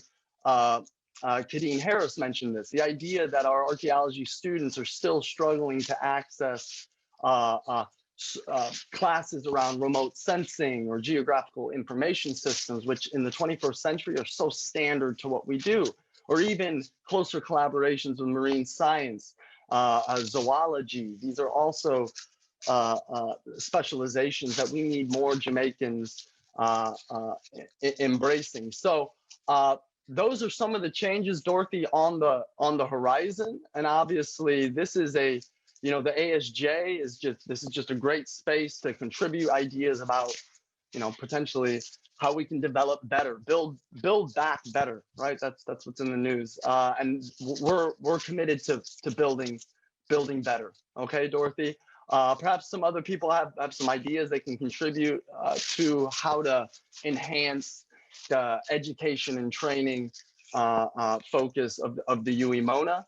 Obviously, other agencies, IOJ, JNHT, they're actively involved in training and informing their workers and how to do archaeology and museum practice. Zach, yeah. Sorry, I'm still here, but I was thinking that. Yeah, no, I was just saying that, or thinking that maybe it would be a good idea once we have a draft that we are comfortable with, like perhaps like presenting it here, like I don't know, this is something that you may consider. I think it's a great idea. So we can get like that kind of feedback and so on. Agreed, boss. Thank you. So I think that would also maybe a future continuing this type of theme where we can just talk honestly and openly about what it means to be a Jamaican archaeologist and how we can enhance that experience. Thank you again, Dr. Okenve. Next question by Dorothy, and this is to you, Lesley. Lesley, may I ask you what stopped you from taking up the helm as main professor in archaeology at the UE? We need experts on the ground who are more cognizant of the peoples and the culture of Jamaican archaeology and history. Don't worry, Dorothy, I don't take any of this personal.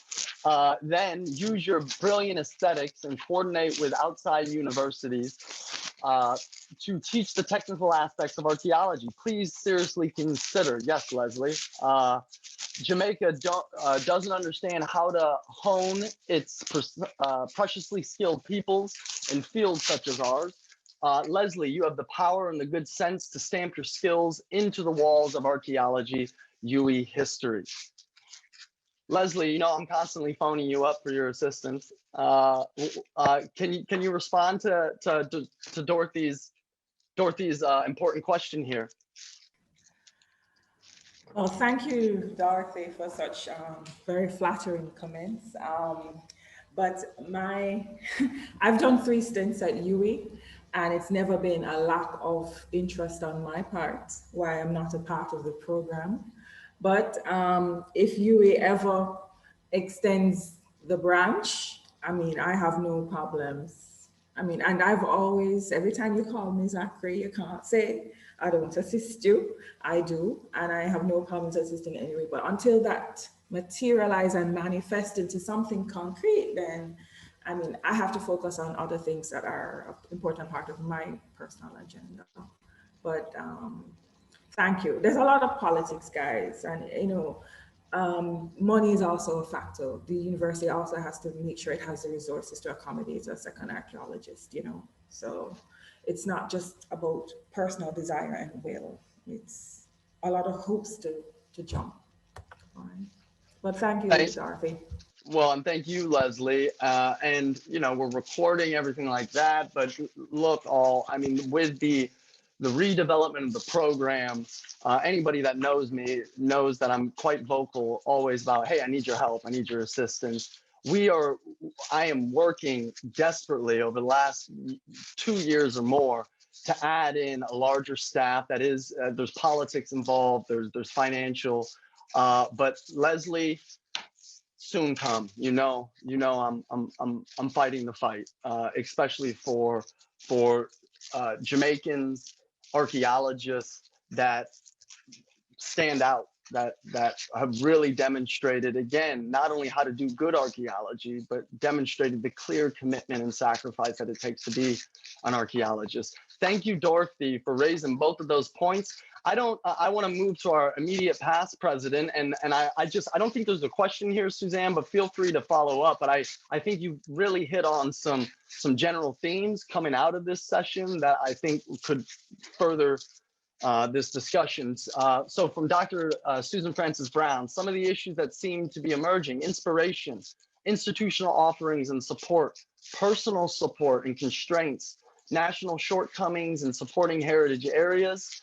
And Lesley really powerfully, I think, showed that often personal misery that archaeologists involved with heritage management can face, but also that mental space alongside political and historical geographies, perspectives on education, especially at the tertiary level. Also important to underscore the importance of gaining wide as well as national context, opportunities for archaeological exposure and work, especially as these emerge mainly from overseas projects, as well as research in Jamaica. And then, and thank you, Dr. Susan Francis Brown, for concluding this, the importance of the ASJ, as well as other philosophical training and professional supports. So I don't know if others are willing to ask questions, to contribute their perspectives. I know I've called on individuals. Nate Vickers, it's amazing to see you. You need to tell us all how you're doing and where you're currently at. As well as Andrew Richards. I know we spoke earlier. I would love to get your perspectives on this. But how about we move from junior to senior? Nate, let us know how you're doing. You were a pleasure to have in class. I think you got the award for the highest grades in archaeology and history. It's really great to see you. Likewise, Zach. Likewise. It's nice to see all of you. Kind of miss y'all, to be honest with you. A brief introduction about myself. For those who don't know me, my name is Nathan Vickers, but only my mother and strangers call me Nathan, so you can just call me Nate. I attended the University of the West Indies from 2014 to 2017. Fun fact, I originally got into law school, but I turned it down to do history and archaeology, and people looked at me like I was crazy, but I'm gonna get back to that. So I did history and archaeology, no regrets. Easily one of the best decisions I've ever made in my life. I credit that decision with the trajectory that I am in my life today. Like that decision alone. So I went to UAE, I left. I did pretty well. The funny thing is a lot of my friends were saying, oh, what are you going to do with history and archaeology? What are you going to possibly do with that? And like, I was the first person to find a job out of all of them. So I worked at the JNHT for 9 months. It was a interesting experience. It was fun. I managed to do something that I was passionate about in Jamaica, and I learned a lot, and I wouldn't trade that experience for the world. But while there, I realized my interest was still archaeology, but I became more interested in some of the legal questions. Like I would hear the lawyer at the time, I don't remember her name right now, but she would be like proposing like what the lease of artifacts, and like when you work there, you know you're gonna have to be apprised somewhat of the law. And when I was reading about like the JNHT Act, I realized, unfortunately, it's kind of dearth, to say the least, in terms of its protections. So I just became more interested in like what legal protections could be put in place to protect Jamaican heritage. So with that being said, I made a sort of, I'm gonna say, theological shift towards law. For that reason, I migrated to the United States in 2018. I'm currently, you could say like an internship. I'm currently working at a law firm in New York as a paralegal, but I am gonna take the LSAT in June so that I can go to law school. Yeah, pray for me, please. It's hard. Yeah, and as for like archaeology, I could definitely say the skills that I learned in archaeology has carried me very far in my life. Like many people look at like history and archaeology and think, oh, you're only restricted to this one box.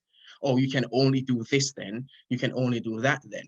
No, like many humanities subjects, it teaches you soft skills, like how to communicate and how to like how to how to communicate and like how to interact with people and like how to express yourself, and as well as critical analysis.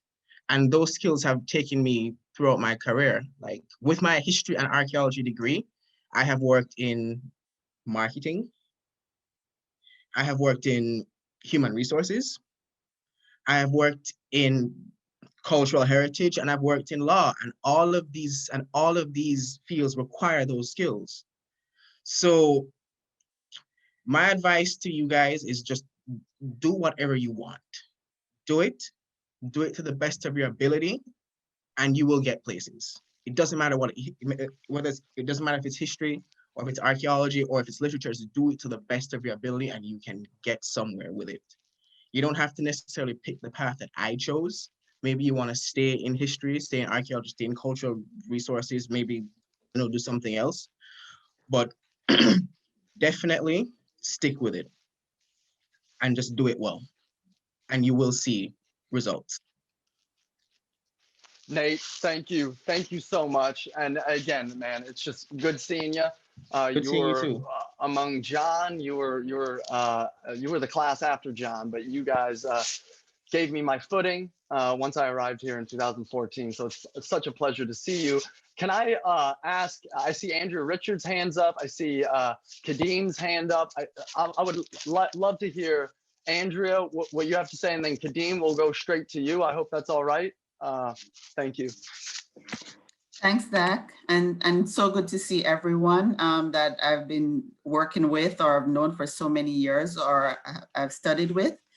I just want to say, like Nate, that doing a degree in history and archaeology, I was able to work in so many different areas. I mean, archaeology is my passion, but I've been able to work in citizen security, social protection, and many other fields in life. I try not to limit myself, because even though my focus is on climate change issues with heritage, so my approach in life is that don't limit yourself, go for whatever you want, and look for the opportunities. Like Nate, when I started studying, persons thought that I would just end up teaching after I graduated. I was one of the first persons to get a job at the Heritage Trust as an assistant archaeologist. And it's also at the Heritage Trust that I started doing an internship in archaeological conservation. And because of that, I've been able to work in all the different areas in the archaeological field, in many different areas, legislation and cultural movement of cultural property and underwater archaeology. I try not to limit myself. So I'd just like to say to anybody who's in the field nowadays to just look for the opportunities, keep searching for them. I ended up in the Middle East working at fantastic archaeological sites. I never would have thought that I would have ended up there. But what I did was I was always keeping myself engaged in what was happening in the field and looking at different ways to keep my interests going. So that's really what I'd say to everyone. Thank you so much, Andrea, and we're wishing you and supporting you so much through the PhD process. Andrea, right, you're at Leiden University right now under Corinne Hoffman, completing your PhD. So best of luck with that, and thank you for your support of the ASJ and for your contribution here. Khadene, you didn't mention in your story, when did we first meet? That was was that Broadreach in Dominica? Yeah, it was 2008. Oh my goodness. We were living in the fort. You came anyway. Yeah. Hung out for sure. It was before grad school. Yeah. Yeah, and so One of the things, that has kind of sort of come up a lot, especially in the chat, and sort of, I guess, the thrust of my comment is about, what kind of is the overarching vision for archaeology? And I think like the first kind of question maybe we need to ask ourselves is, what do we see archaeology as having any kind of transformative power? And I think it does. And so I think, part of what I see as like, a hurdle is being able to kind of envision or imagine a coherent archaeological vision, essentially, in Jamaica. And I say this only because quite a bit of the comments that people have already kind of brought up here that you get when you tell people that you're an archaeologist, is that, that you're, they don't think you're gonna have a future there, despite us knowing how broad or how wide-reaching skills as an archaeologist, archaeological skills are. And then the other kind of thrust is, archaeology as like a way to bolster tourism and heritage tourism. And I kind of want to push back against that. And not necessarily because I don't think archaeology, because I think the archaeological knowledge is going to be misused. But I think it doesn't, especially as we've seen in the last year, orienting archaeology or any kind of orienting archaeology towards tourism is unstable and unpredictable. And I think perhaps us thinking broadly about like what we see, kind of enacting what we see as the ability for archaeology to be foundational to like all these various sectors in Jamaica, essentially kind of pursuing that. And so what I realized is that, Jamaican archaeology can't just be about preserving existing resources, or it can't just be about making kind of heritage connections.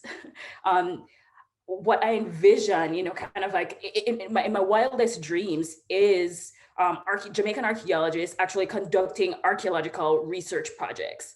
And it doesn't necessarily mean that you have to go out and dig, but essentially carrying out research using resources on island. And I'm talking about resources from, the Jamaican archives, resources from the JNHT. I'm thinking of, JNHT's, what do you call them? They're the archives that they have of artifacts that they've stored.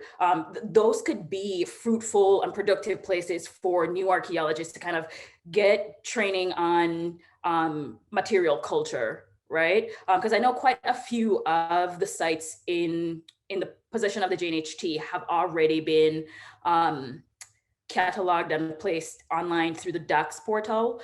And so not just thinking, about, cataloging everything to be in DAX, but actually using some of these artifacts for people to carry out research. And I know that, it's expensive, and that, we need to pay people to like do research, and which is why I think, starting with, what we have already, which is, a JNHT that is active, that has the opportunity to facilitate training of younger scholars. It's kind of like where we need to start, and not simply, and I don't disparage anybody's kind of contributions that way, but, not to simply just preserve resources, right? Or to link up with heritage, but to make it possible for younger scholars to pursue research on island. And I, in my hopeful, kind of like my hopeful impression of the, archaeological community in Jamaica is that people are helpful, and that you will, you will find a community that is like willing to work with you in that vein. But encouraging people to do actual research, and research that's oriented to like communicating the outcome with the public. Khadene, thank you so much. And people are sounding off in the chat. And I did want to Great to have you in the audience, O'Shane. You were definitely another one of these successful students coming out of UWI Mona Archaeology. We've got Adrian Reed in the chat as well. But yeah, that the close marriage of archaeology and tourism. We're talking about disciplines and approaches with very different objectives. One towards commodification, the unequal economy of capitalism, while on the other end, preservation for preservation's sake doesn't demonstrate the applicability of archaeological research, especially as a field that responds and changes to new questions and changes in our society, right? So thank you. And obviously we need to kind of be better at dancing between what are potentially two opposing practices. Dr. Francis Brown, I see your hand up, but I just wanted to go through some of the comments, the earlier comments in the chat that we've gotten from, and it's great to have Wendy Lee in the room, the daughter of our founder, Dr. James Lee. Thank you so much, Wendy, for your participation, your support. What Wendy is finding disheartening is the apparent lack of government recognition of the importance of conserving archaeological heritage. And I guess this gets us back to thinking about tourism, right? When the environment can't host waterfalls that foreigners or locals are enjoying, why do we preserve the environment? As demonstrated, and we've seen this with the willingness to destroy Puerto Bueno Mountain. Thank you to John for mentioning this, as well as the Rio Bueno Valley through bauxite mining, right? Also, regarding the lack of interest in history, we are so not a reading culture. I try to emphasize that to my students.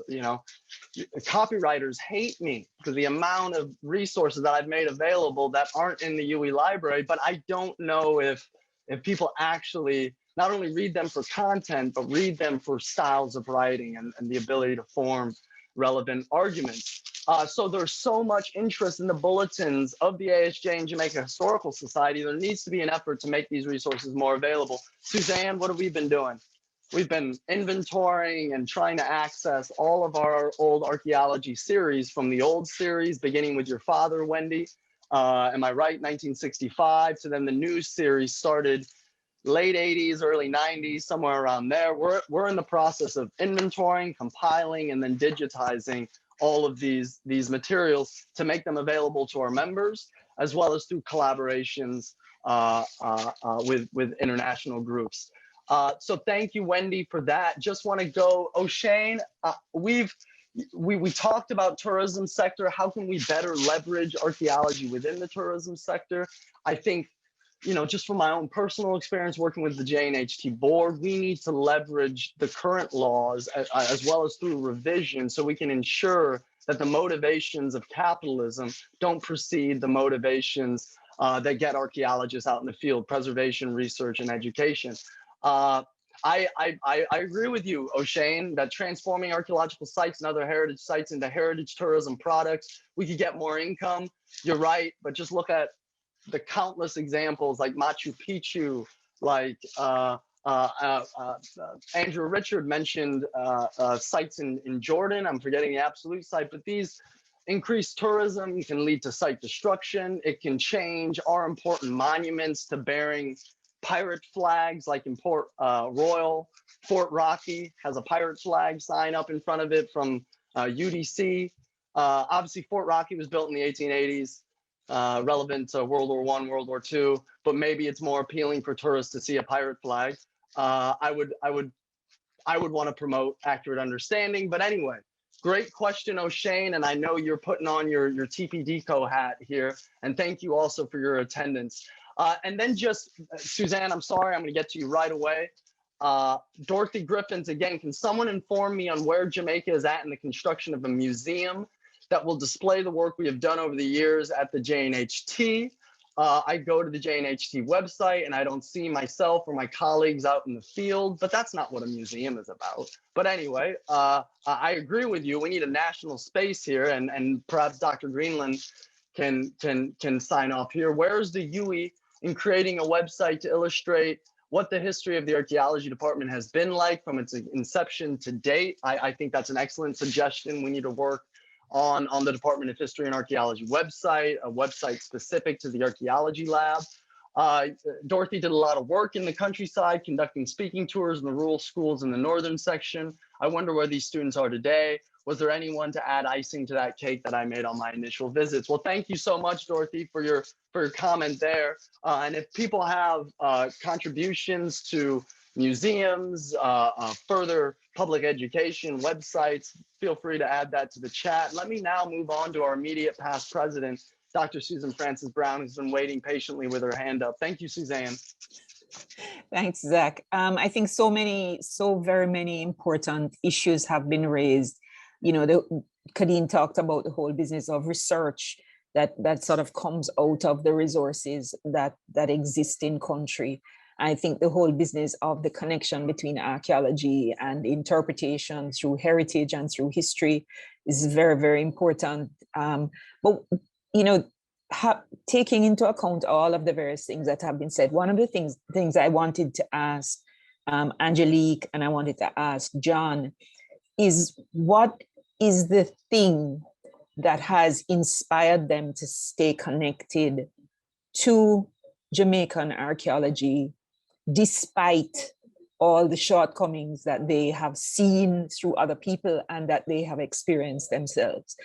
You know, because they're still in the journey in a way that, for instance, Khadene has, you know, gone through so many different steps, but is now teaching archaeology. Lesley-Gail in many different ways has taken her archaeology through many steps and found different ways of telling her story. But I just wonder, from the two of you, you know, the things that you mentioned didn't so much touch on what keeps you in it, what keeps you wanting, what keeps you looking through archaeology, what keeps you in the dirt. So I just wanted to ask the two of you that very briefly. All right, well, I guess for me, it's just a sheer love of archaeology and especially actual field work and, you know, digging in the dirt.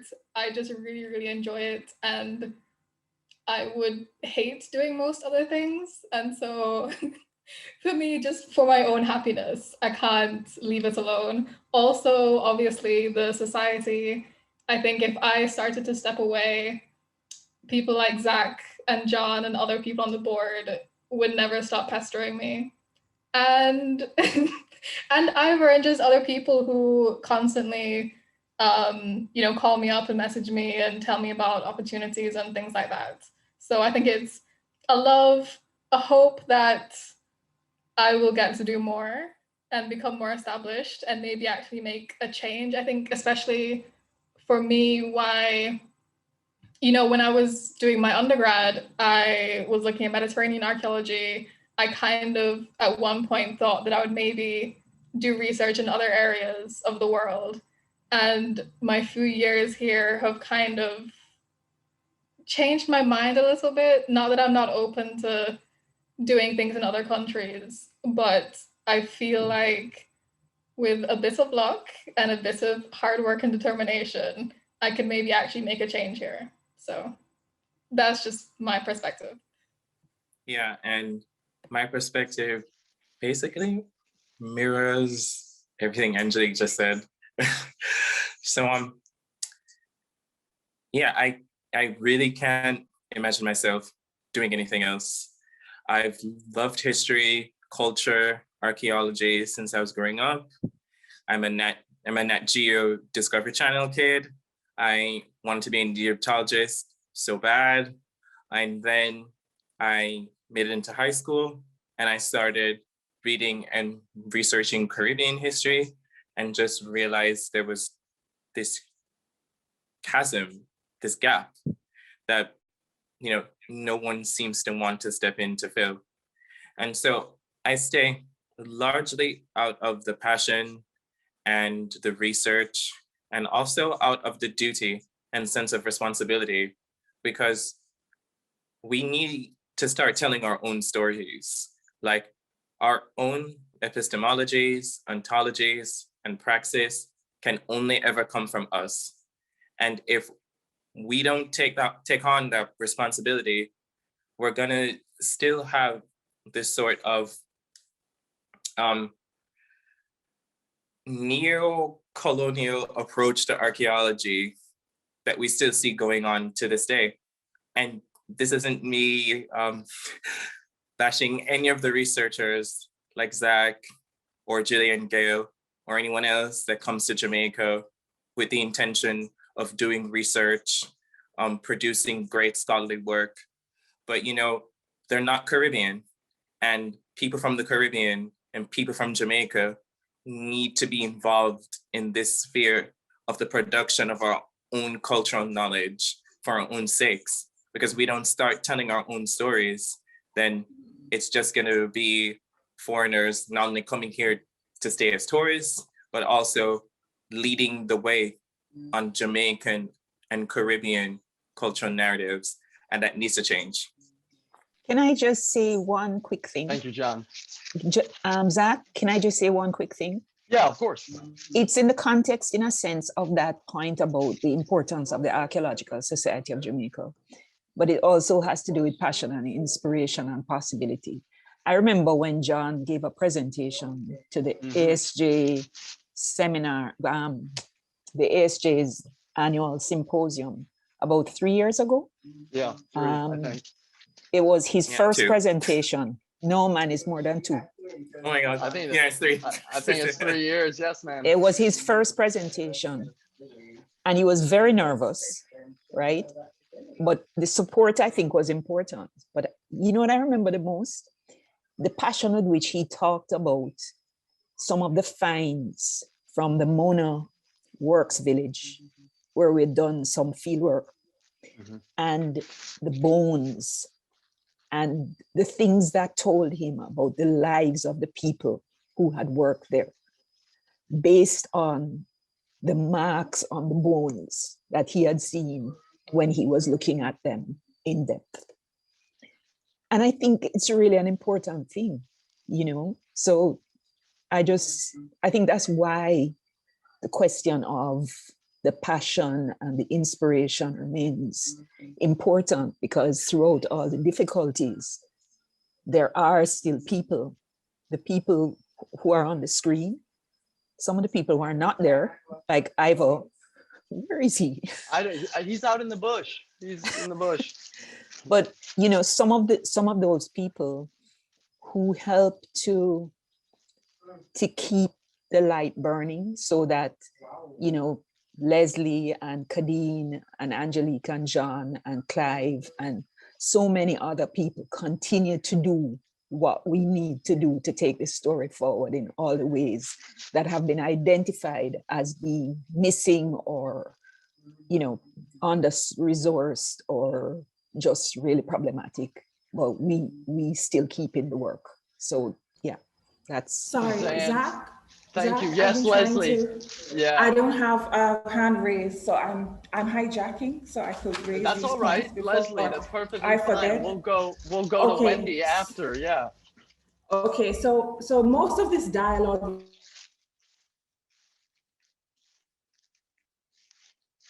Lesley, you there?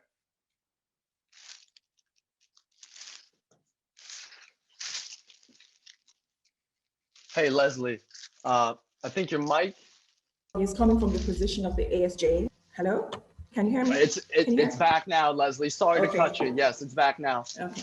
Sorry, Flow gives very poor internet service. Yep. I was saying that, John, you're not the first archaeologist to recognize that there are gaps. I mean, this is something that's been obvious for a very long time. And we have a lot of people that have come before that have done their part in their own way. And at the same time, there's this talk about an archaeology vision, but you are talking really from the perspective of the ASJ, but the JNHT, at least people like Mr. Gray has, and other archaeologists there, you know, they do have a vision also. And one of the things I do remember when I joined the JNHT was because there were so many different areas that in archaeology that you have to cover, because the JNHG serves also as public archaeologist. And I remember Doric, he specialized in African Jamaican and nautical archaeology. Mr. Walters, you know, he focused on industrial archaeology and landscape. Audine was our encyclopedia of all knowledge. I mean, I concentrated on pre-Columbian. Dorothy, Rosie focused on military heritage. So there was a recognition that, you know, our resources are limited, but it has never, ever, ever, ever been a lack of desire, a lack of passion. And you guys have no idea how difficult it is working within the JNHG and all the constraints. A lot of times, and we've lost many people because a lot of people cannot handle how heartbreaking, I can't express how heartbreaking it is. I left the JNHG, one of the reasons I left, there are many reasons, but one was I was tired of wasting time with adults. I was tired of arguing with people who are supposed to be sensitive to archaeological and heritage resources, but to a lot of them, it is just a political appointment. To a lot of them, it is just a job. Right? And I decided that I was going to channel my energies with children, and hopefully we will encourage our children to have a better appreciation, because there is a disconnect between what we should be doing and appreciation of what we have. One of the big arguments I've always had with Doric, regardless of all that I've agreed with him, is that I said to him, he says he does not care who does the work. And I said, I care who does the work. And I have always been, you know, pushing that Jamaicans need to be the ones doing their archaeology. Jamaicans need to be the ones writing these histories. You have no idea what it is like. I mean, some foreign archaeologists are cool, but there are many of them that come, and they come with an attitude, and they try to look down on you, and they have the gall to try and tell you about your heritage and culture. You understand me? And that is one of the reasons why I made sure, I realized a long time in Jamaica, it matters where you go to school. Jamaica is very foreign minded, right? And I decided that I'm going to the same schools they do. So when they come with their foolishness, their isms, because that is what it is, right? That you are on the same level. And we need to train our archaeologists not just to be shovel bums, not about excavation only, but to be thinkers, to be writers. One of the fundamental things I'm ashamed about is the lack of publications that are coming out by Jamaican scholars. We are not writing enough. I got a lot of flack for earliest inhabitants. You guys don't know what I went through. Most of my career has been very limited support from Jamaicans. It's been largely from foreigners who see my potential and invested in me. And that is sad. That is very, very sad. So if you have to take these things and understand the context in which that you are existing in. Some things, yes, they are legitimate and we want to make change. And the only way change happens is when people are uncomfortable, when you are not satisfied. But for a lot of people, they are comfortable with the status quo. For a lot of people in the cultural sector, right? A lot of people only think archaeology is worth it when it has a contribution to heritage tourism. If you want to get me mad, you mention heritage tourism, because it should not be about running another plantation mentality system, because that is what tourism is. We have been emancipated for 180 years, people. Seriously, when are we going to take it back? When? You understand me? And there are a lot of isms. Jamaica is a society that is structured on isms, colorism, classism, sexism, you understand, and cronyism. You understand me? And to get a say, you have to be aligned, all right? The freedoms that you think they don't exist. They don't exist. You have to make them. You understand? If they don't want to give you a seat on the table, you walk with your folding chair and you pitch your tent and you make enough noise for someone to hear you. And a lot of times things won't align how you want it. So you have to start somewhere. All right, guys? But you are only talking from the frame of the ASJ's experience. ASJ is just one contributor in the archaeology knowledge and its preservation and promotion. There are other areas and agencies, and all of you have to meet and have an agreement, right? But don't disregard one sector because you don't know what it is like to work in there. You don't know what it is like to put your life on the line many times, right? My ultimate sacrifice to archaeology is it has taken my health. A lot of people don't know how ill I am, right? But it has compromised my career so much that I am a victim. I don't choose to be, but the truth of the matter is I live within the confines of my capabilities because of my illness. And it's an illness that I received because of my career in archaeology, you know? But there is a lot more. There's a lot more than that. You guys are just scratching the surface, a lot more. And that's it. Well, and Lesley, thank you for your contribution. We're going to continue scratching, getting deeper into this. And again, I support Dorothy here in the chat. Dr. Lesley-Gail Atkinson speaking the truth. Thank you, Lesley. Let's move over. Wendy, I'm sorry. Thank you for your patience. Happy to have you here. Please let us know what you think. Hey, thank you. I hope the noise of the environment doesn't drown me out here, but I was actually responding a bit to Suzanne's question.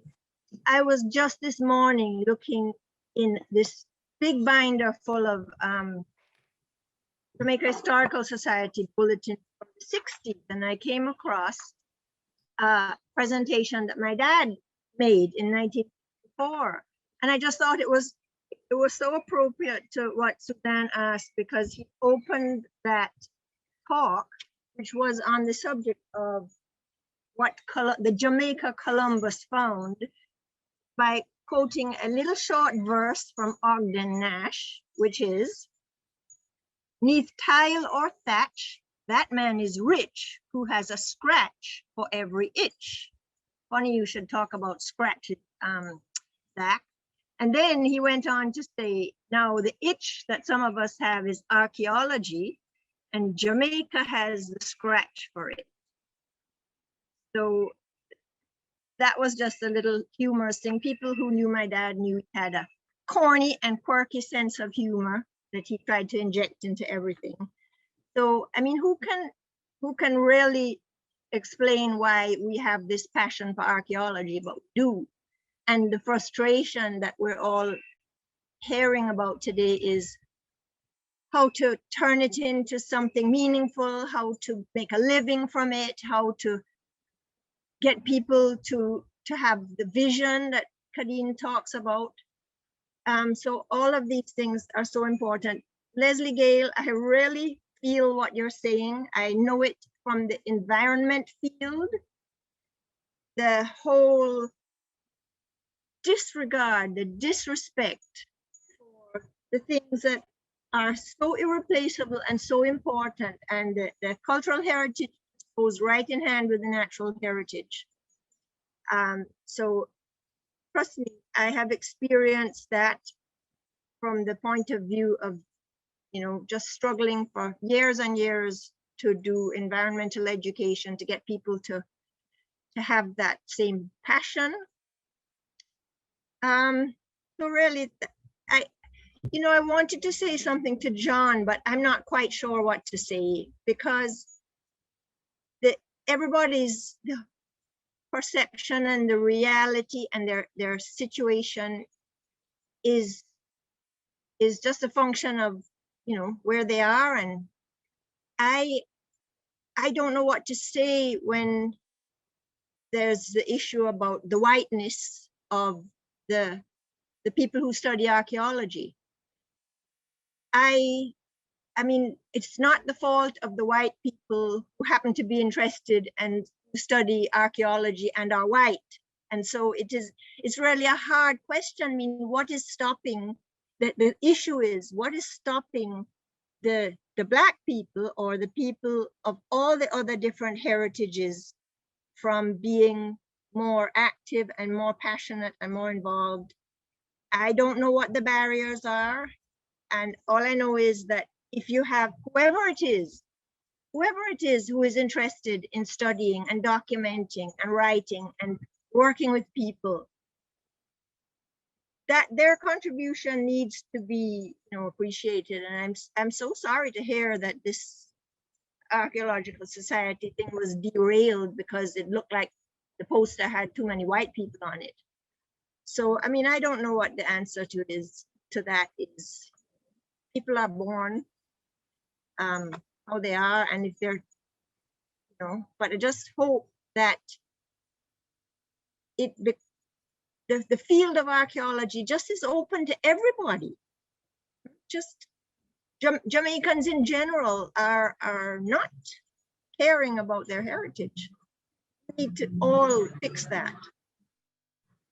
So thank you, Wendy, thank and thank you. Dr. Harris, I see your hand up. John, did you want to kind of maybe just highlight some of the issues, not only that we faced with going through that process of getting canceled for the last one, but we emerged and the session went fine. Yeah. But some of these wider issues that have resulted in a lack of representation among Black populations, Black, brown, colored populations across the world. Can you at least, and how those have kind of touched down, I guess, in your own life, or at least your own experience. Thank you, John. And then I'm going to move to Dr. Harris, and then I see O'Shane Robinson's hand up too. Thank you, John. Yeah, no problem. So great points, Wendy. And like I said before, with my comment, I wasn't trying to negate or disregard all of the work that has been carried out by non-Jamaican and non-Black archaeologists. I think it's fantastic. A lot of the times they're the only people researching, and that therein is my issue, is that we don't have enough Jamaicans and people of Caribbean heritage interested in Jamaican and Caribbean archaeology that are carrying out the research, that are publishing, attending conferences, and really charting our archaeological and historical narrative. And that's my problem. I think anyone from any background should be able to research and publish anything they want, but it has not escaped my notice that there are certain systematic barriers that discourage and outright prevent people, Black people, brown people, from researching and publishing their own history.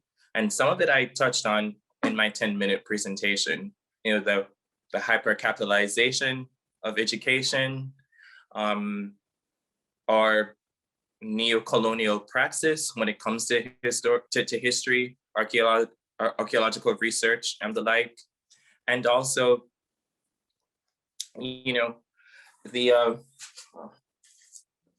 I'm so sorry, let me refer to my notes. And also, the rise of STEM and the devaluation of the arts and humanities. And so and coupled with larger socioeconomic barriers to education, and also the fact that archaeology and other sciences like it have such a hyper focus that is, okay, what am I trying to say?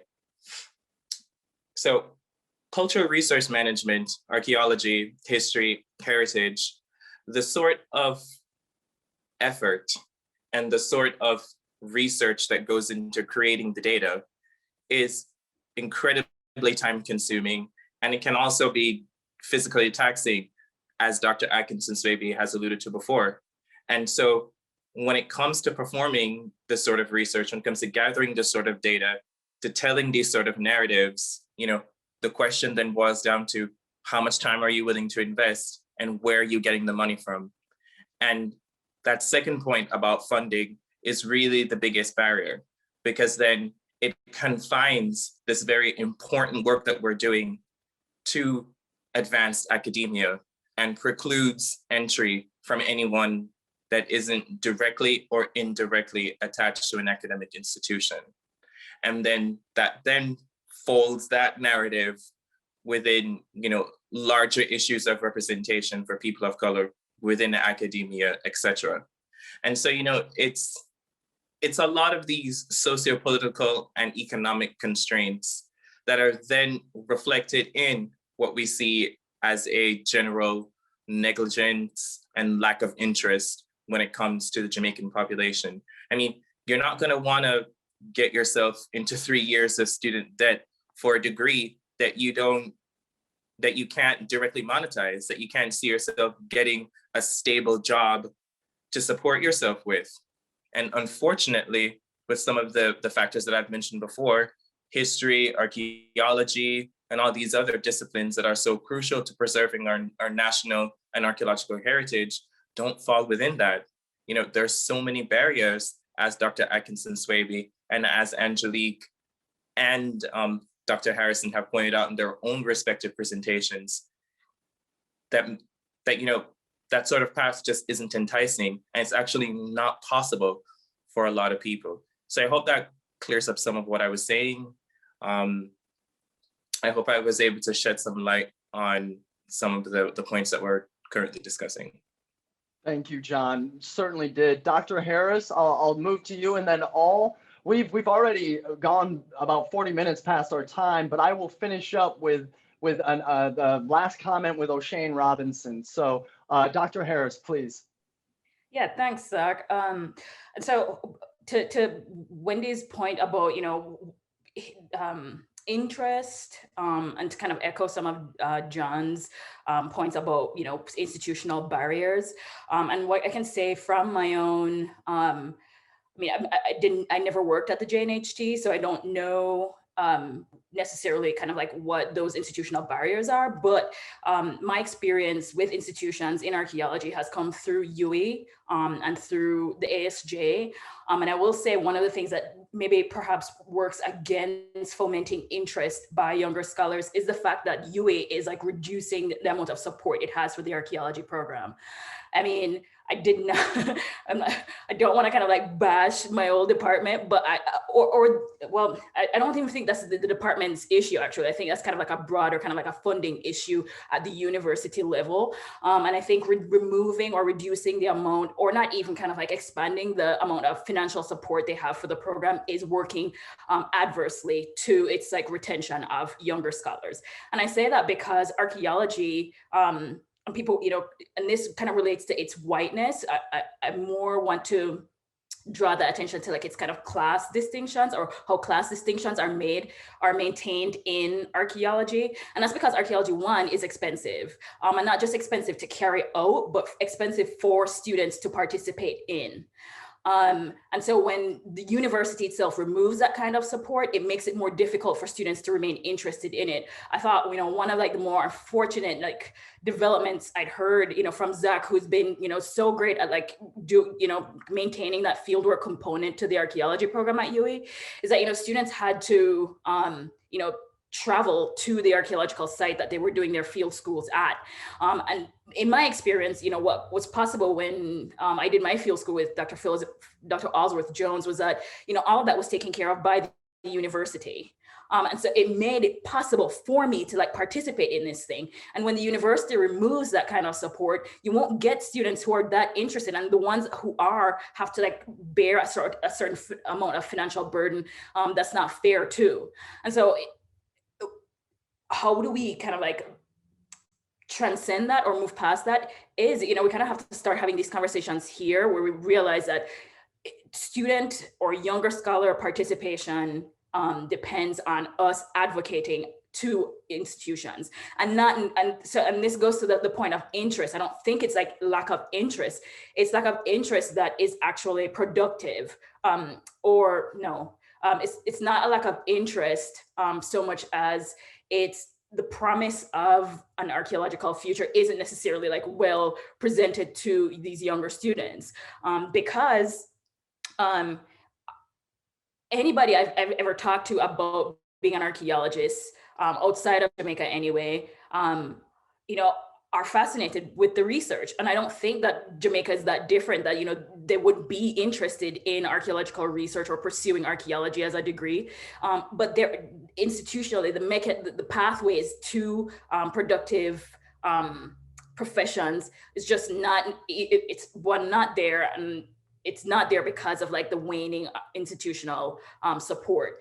And so to John's point about, you know, his characterization of Jamaican archaeology right now, it's like having kind of a neo-colonial tinge to it. And I don't disagree. And I think that's also because that goes to my earlier point about, what the vision is. And I think maybe starting here, especially for those who, I hear all this support for Jamaicans wanting other Jamaicans to do archaeological research in Jamaica, is to perhaps start thinking about archaeology as a liberatory practice, and not simply as, like I mentioned earlier, kind of like a way to expand heritage tourism, but thinking, and most of the archaeological research projects that I'm aware of that have kind of liberation praxis at its center are about communicating research or the impact of research to the public.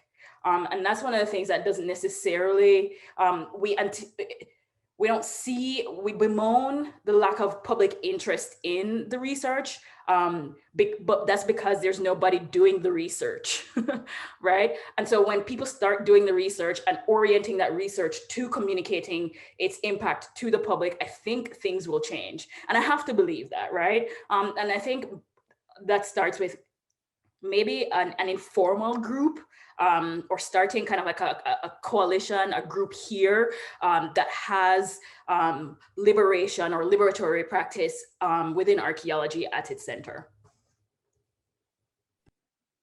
Khadene, thank you. Thank you for offering some of those final thoughts. Look, we're coming up to the time to end this session, but want to give O'Shane Robinson the chance to ask his question or pose his comment.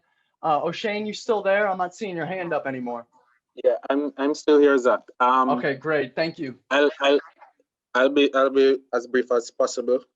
In terms of getting persons interested within for history, archaeology, and heritage, at the high school level, you have teachers discouraging students. I remember when I was coming to you, I was being discouraged from doing history and archaeology. And when you come to UWI, the first archaeology course is in the second semester. So there is an entire first semester that if you're not, if your will isn't strong enough, you might not make it to second semester to do that course. When I got there, it was Mrs. Swaby that was the archaeology lecturer then, and she reinforced my passion for it.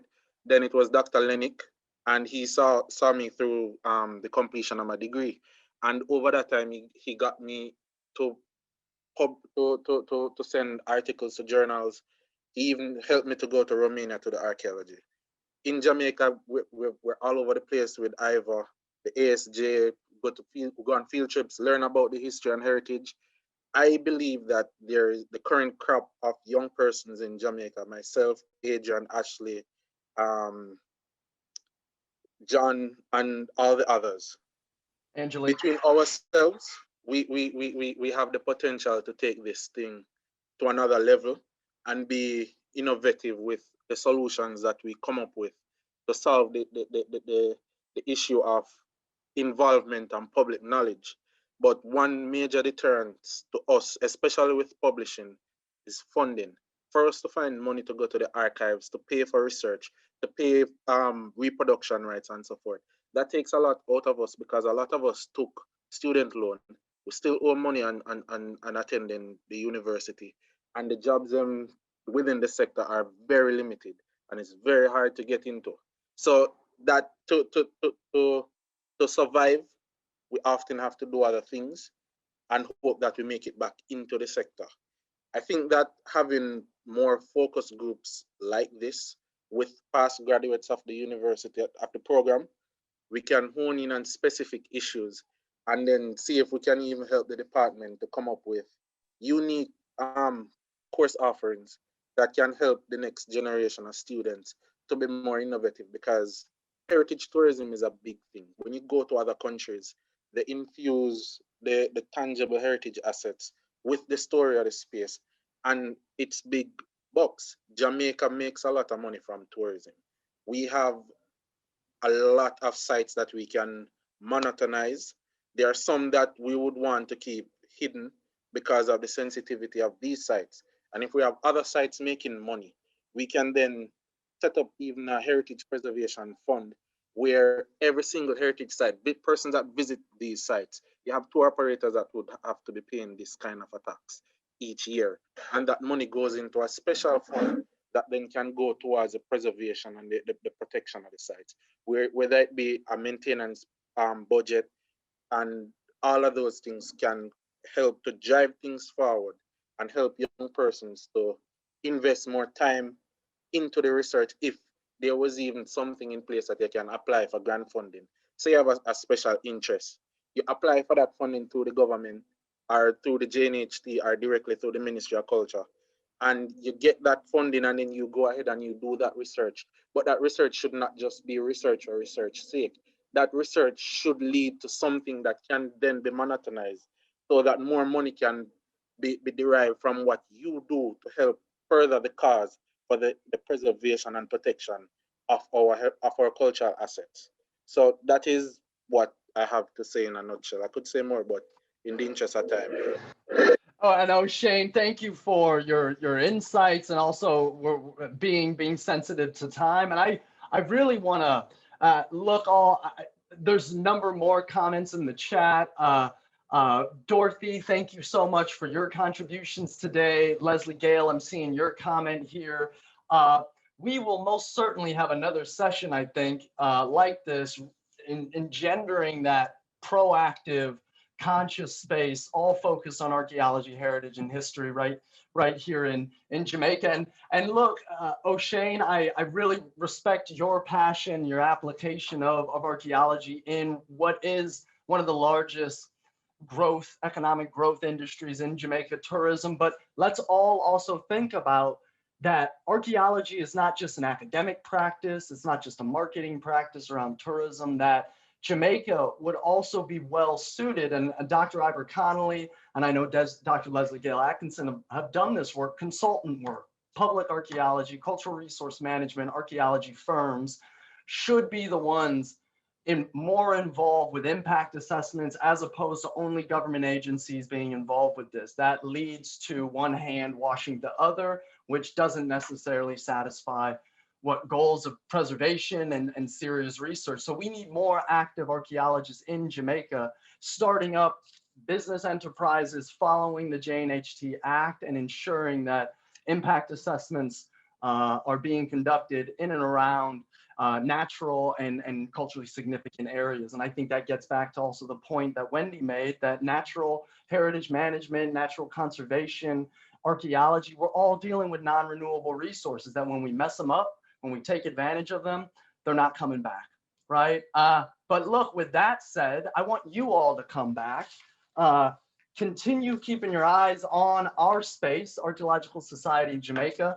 Thanks to Angelique, well, thanks to all the board members for really pushing us to get online, to get virtual. We've been around since 1965. It took a whole long time to get us on the Instagram, Facebook, Twitter bandwagon, but we've got a lot of ASJ executive members that are helping us there. Do be aware that we've got our next webinar. It's in a month. We're planning a lot of these. Our next webinar, it's our AGM webinar. You can imagine as a keynote webinar, so to speak, that will be specifically featured on DNA research in the Caribbean. We'll be highlighting some recent work throughout the region, but also work conducted in Jamaica, but also laying the groundwork for further research in Jamaica. And if you like what Dr. Lesley-Gail Atkinson-Swaby had to say today, she's going to be chairing that session again coming up Friday, March 26th. Just to again remind you all that attendance for the AGM webinar, the webinar portion, and then the AGM where we'll be voting in, we'll be recognizing the achievements of Dr. Philip Allsworth-Jones. That depends on your renewing your membership or becoming a member. And if you're not a member now, or if you need to renew your membership, please do. You can go to our website, and Angelique, you're gonna have to correct me if I'm wrong here. It's Archaeology Jamaica at WordPress. Is it .com? Did I say that right? Anyway, I'm sure. archaeologyjamaica.wordpress.com. Thank you so much. Follow us up on online. We've got a new online membership portal that you can pay online. We're moving forward into the 21st century, and we just so appreciate all the support from our members and our potential new members. All right, so thank you all for attending today. Please stay in touch with us, and we'll certainly be in touch with you. Thank you all, and thank you to our contributors.